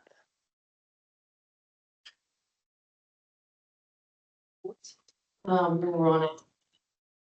It's a mobile regulatory solution at the bottom of that table, Mike. Beg your pardon? It's not a car. It's so what we have is it's just again I wanted to put a couple of those ones in there. So Chantel Smith's our assistant project manager. She's been working here for a little while now, but she started to work into a junior space with us. She's delivered the IoT door counters, so that's another acronym for Internet of Things, but that's the whole piece coming through there, which is awesome to see. One of the ones that is done as well is the Paeatua Service Centre, so we'll start seeing some of those data getting done there as well. Mobile regulatory solutions, the idea there is that currently like our teams will go out and then they have to come back and they have to do the documentation here, they'll print it out and they have to go back to site to then deliver those letters and all that. Okay. So the idea with this is that they have like a mobile solution that's either on a tablet or on a phone that they can then have like a mobile printer that they can print off on site, has access to our systems, so they can print off and hand directly to whoever it is that they need to hand it to. For that, I should mention actually, she did a really good job. It was quite amusing to me, but that's okay. Oh, you know, you put a bit of pressure on sometimes, but it's quite funny. So they initially wanted us to pay, an annual fee for the licensing. I suggested that we ask and argue for something a bit better. Well, they've come back with a 2-month free trial. It started out as a month, so we actually had a 2-month free trial with just implementation costs. We'll trial it. We'll see how it goes. We'll check that the process actually delivers a viable solution for us and actually makes sense, and then we'll look at implementation. And Councillor Long. Through you, Chair. The Dennyboot Town Hall canopy. The town hall has been earthquake strengthened, is that correct?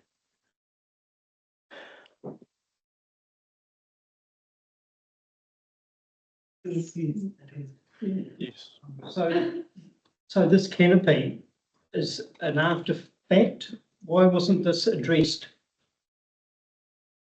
Why wasn't this addressed at the strengthening of the town hall? The engineering was approved and done when the was strengthened, and now we're looking at taking the canopy off because it's compromising the integrity of the main front wall. For me, that should have been engineered and sorted when the job was done. Yeah, through you, Chair. I'll have a look into it for the Denver Town Hall strengthening. But yeah, that part is that I am aware of is we've gone through all the photos and stuff, and there is no doubt that that canopy has been cause of that kind of corrosion and rot. So it has been agreed that we'll remove it, and I'm happy to look into it though, because yeah, for sure. So there has been an engineer's report on that canopy? Yes. I think interest, the earthquake strengthening was completed about 5-6 years ago. So there might have been new things crop up since then. I think it's one of the first buildings to be earthquake strengthened. So it might, I don't know the answer as well, but it might be that something's been identified during an assessment since then. You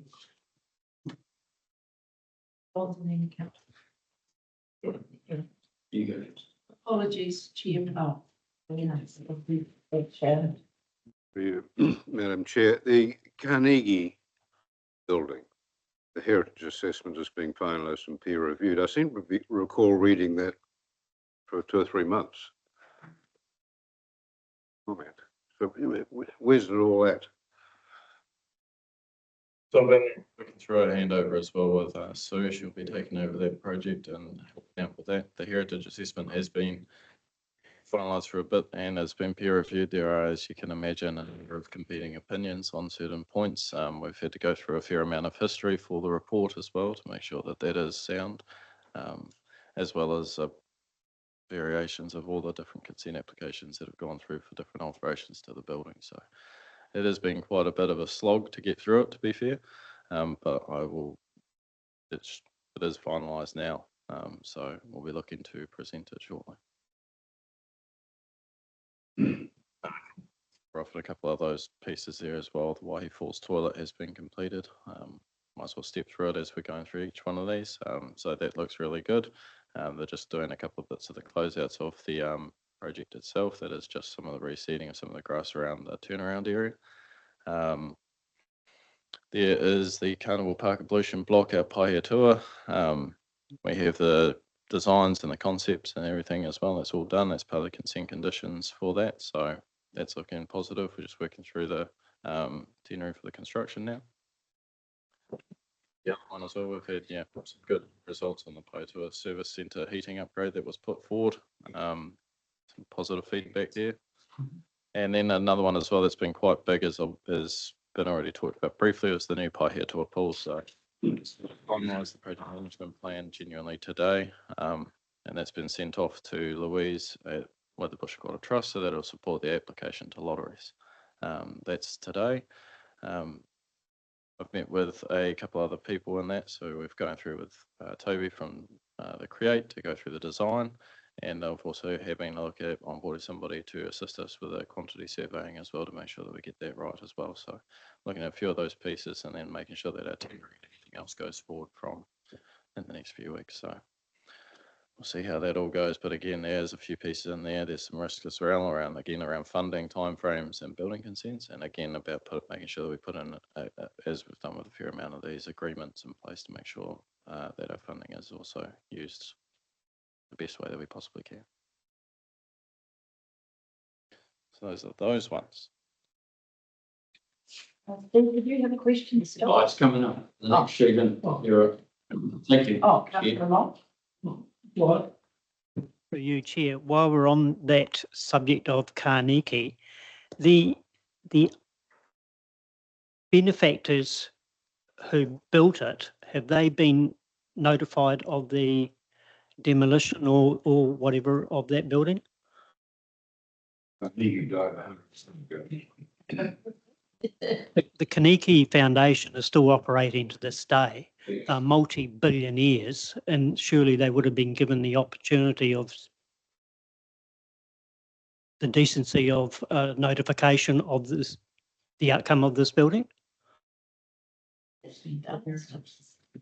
I'm pretty sure that has been done quite some time ago, a few years ago now. Yeah, you Chair. Yeah, just to clarify that, it's not Dale Carnegie you're talking about here. No. No. Oh, that's good. Because people get confused about that. His motivation. He is a cuzzy.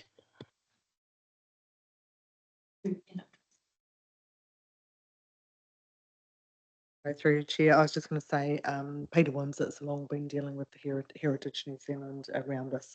It does need full consultation with them.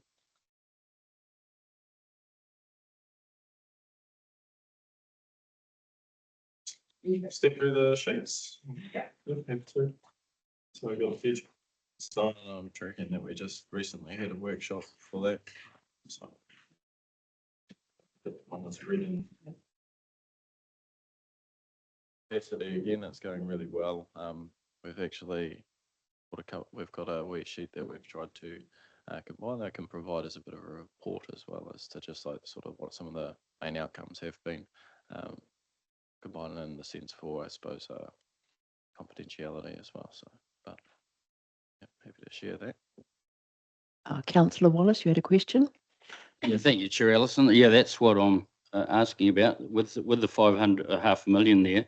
Going forward, it says next steps, access to effectiveness of the new iwi project portal. When do we get that online? So, because at the top of the page, monthly meetings and reporting in place. Does that come back to you, or does it come back to us, or who does it come back to? So as part of our agreement that we signed up with them for this was, the initial part of this was that so agreed to the funding each of $250,000 for building the iwi capacity. There's a number of different breakdowns for what it would provide. To make sure that that was happening and in place, we made sure that there was monthly meetings that were to occur between both parties. They have to occur, otherwise I don't sign the invoice. They occur, and then the report gets done, and then I look at and then we invoice out. So the report then, gets compiled, and then with those reports at a 6 monthly compilation get done, and that gets sent through to DIO through CIP, which is part of the Better Off funding. That's good. John? Through you, Chair Ali. Yeah, Mike, those $50,000 to each iwi, does that include providing services, cultural assessments for resource consents?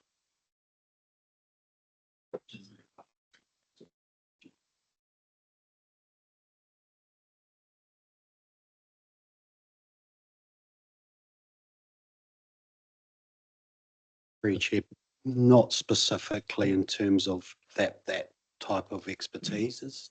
So generally they have employed staff to grow their own capacity in terms of their, I guess, the TAIO environmental sort of knowledge around it.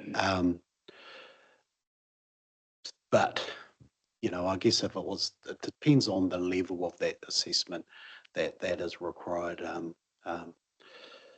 Yeah, so it wasn't covered off in the initial agreement as being one of the aspects of providing cultural impact assessments. So probably not.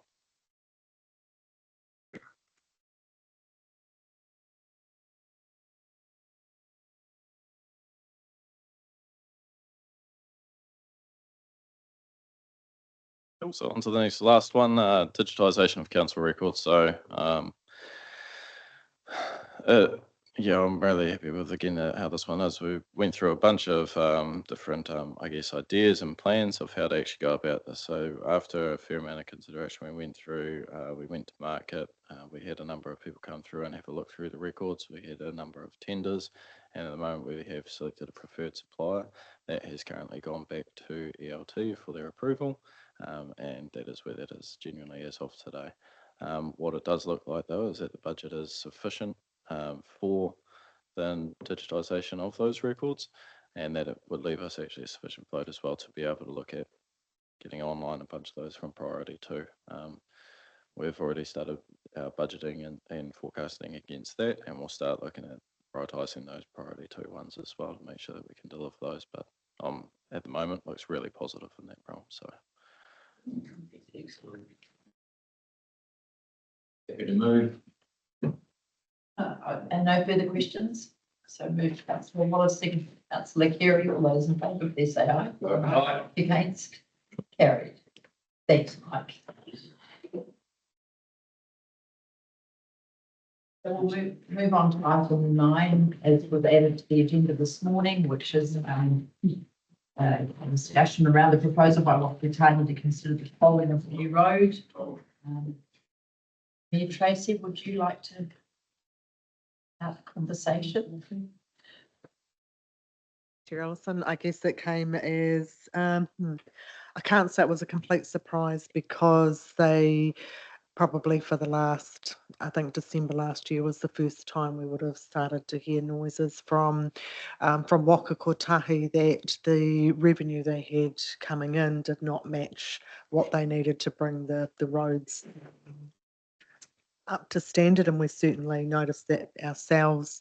So wasn't a surprise for O2NL in those early stages. I did sort of ask some questions around Te Ahua Tūranga, the Manawatu Tararua Highway, and understanding that none of that had been discussed through the consenting process nor the infrastructure plan for that. I sort of asked some questions around, was that possible? So, and even in the time frame that they've got left, I don't believe it is possible to get that full infrastructure in place. Since then, I guess the rulings around it is that they are allowed, as long as they notify before the road is open, that they can toll, they're within their rights to do that. So that is what the Minister has effectively done. The consultation documents will be out on the 9th of October.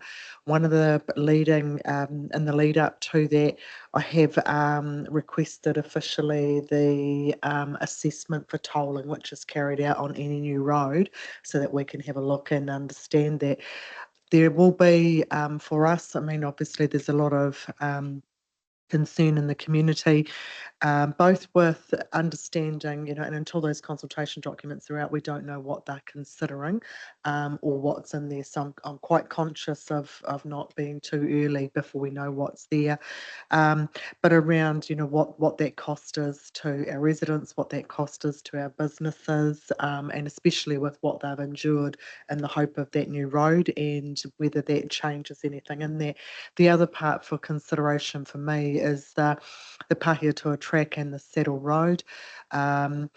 As part of tolling a road, you must have now, and I need to double check these words.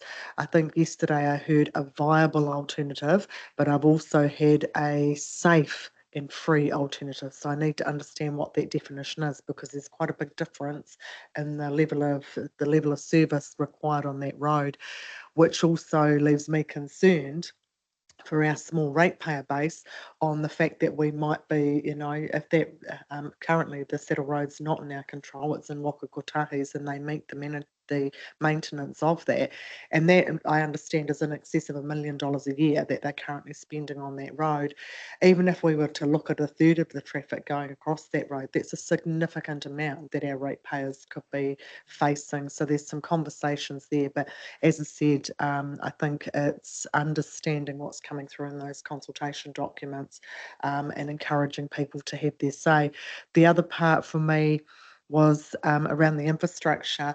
As long as they've notified, they don't have to have that tolling up and running. So they have got time to plan their infrastructure and what that looks like. So, it's certainly a live conversation, one that the government have been very, very clear on. But I think that many of our communities will want to make sure that they have their say and get across. But I think there's also issues for the Tararua District Council to be considering and what that might look like for our roads, especially that Saddle and the Pahiatua track. So it could change motorists, I guess, travel, but also they may have some work on what that wear and tear would be on a vehicle. So very much looking forward to those consultation documents on the 9th. Interesting to have discussed this with Mayor Tracy. The other thing that springs to my mind was the other roads that they're looking at tolling are new improved roads. We've got Manasseh that failed. So the gorge was owned as an NZTA road and it failed in terms of what our expectations was. So it's a replacement, not a new road. And I think that's fundamentally one of the bigger differences from the other roads that they're building to help traffic flow and all this, and massive improvements. Ours is a replacement, a repair almost. It's just no point repairing the gorge. They looked into that and then they had to do the repair or replacement elsewhere. That they might say, so what? But I think from going against that and remembering that if we also travel from Wellington, the Tararua district, and we go that way, have 2 tolls each way. So that's even worse, you know, it's a double whammy really for the district. Sorry, just Thanks for that, Brian, and that reminder. It was something that I did notice differently yesterday. For the first time in a presentation, I heard the words Manawatu Tararua Highway as an alternative route, and I very quickly went back and checked those early documentations in the business case. It all talks about a replacement road, so you're correct in that, but there has been some change that I've noticed in the languaging. So. Thanks very much for that, Chair Alison.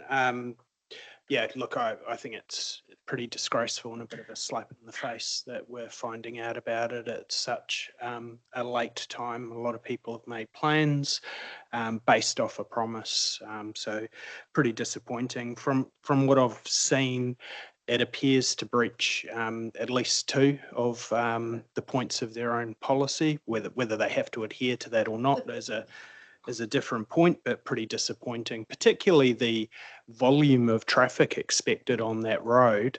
You know, you will have to be tolling, depending on what the toll rate is, you're going to have to be tolling for a really long time just to pay for the infrastructure to toll. So seems pretty crazy. Picking up on what Brian was saying, absolutely. I think that is a really fundamental difference within the 3 roads that they've identified. This is not a new road. This is a replacement for a road that has been lost. So really important there. I absolutely share Mayor Tracy's concerns about the potential burden on our ratepayers, and it is actually one of the bigger concerns that I have. If a viable or a safe and free alternative must be provided for a state highway, our ratepayers should not have to fund that for the government to be able to toll. That's, for me, completely and utterly unacceptable. I think there could also be some potential consent issues. This was not raised at the time of consent. It sailed through the consent process, but it wasn't mentioned at the time. So I certainly hope people are looking, if it does come into play, about challenging through the Environment Court or through the RMA. I did want to just update the committee. This is the first time we've had a chance to talk about it as a group. We discussed this last night at Positive Woodville at our community committee. And as I'm sure everyone can imagine, there's a high level of disappointment within this. To let colleagues know, Positively Woodville are planning tentatively to hold a public meeting in Woodville on the 11th of this month. So that's next Wednesday. That'll be a couple of days after consultation opens. So there's a little bit of time to actually see what the proposal is. But their clear intention is to be, one, submit strongly in opposition, which I hope this council does as well, but also to help community members who are incredibly angry about it, channel that into the most appropriate way of making a meaningful submission. So once that date for that meeting's been finalised, I'll send that out to everyone so everyone's aware of it. But you know, from their meeting, they're incredibly disappointed, and so am I. Thank you. Thank you, Councillor Scott. Yes, when I read the toll road policy.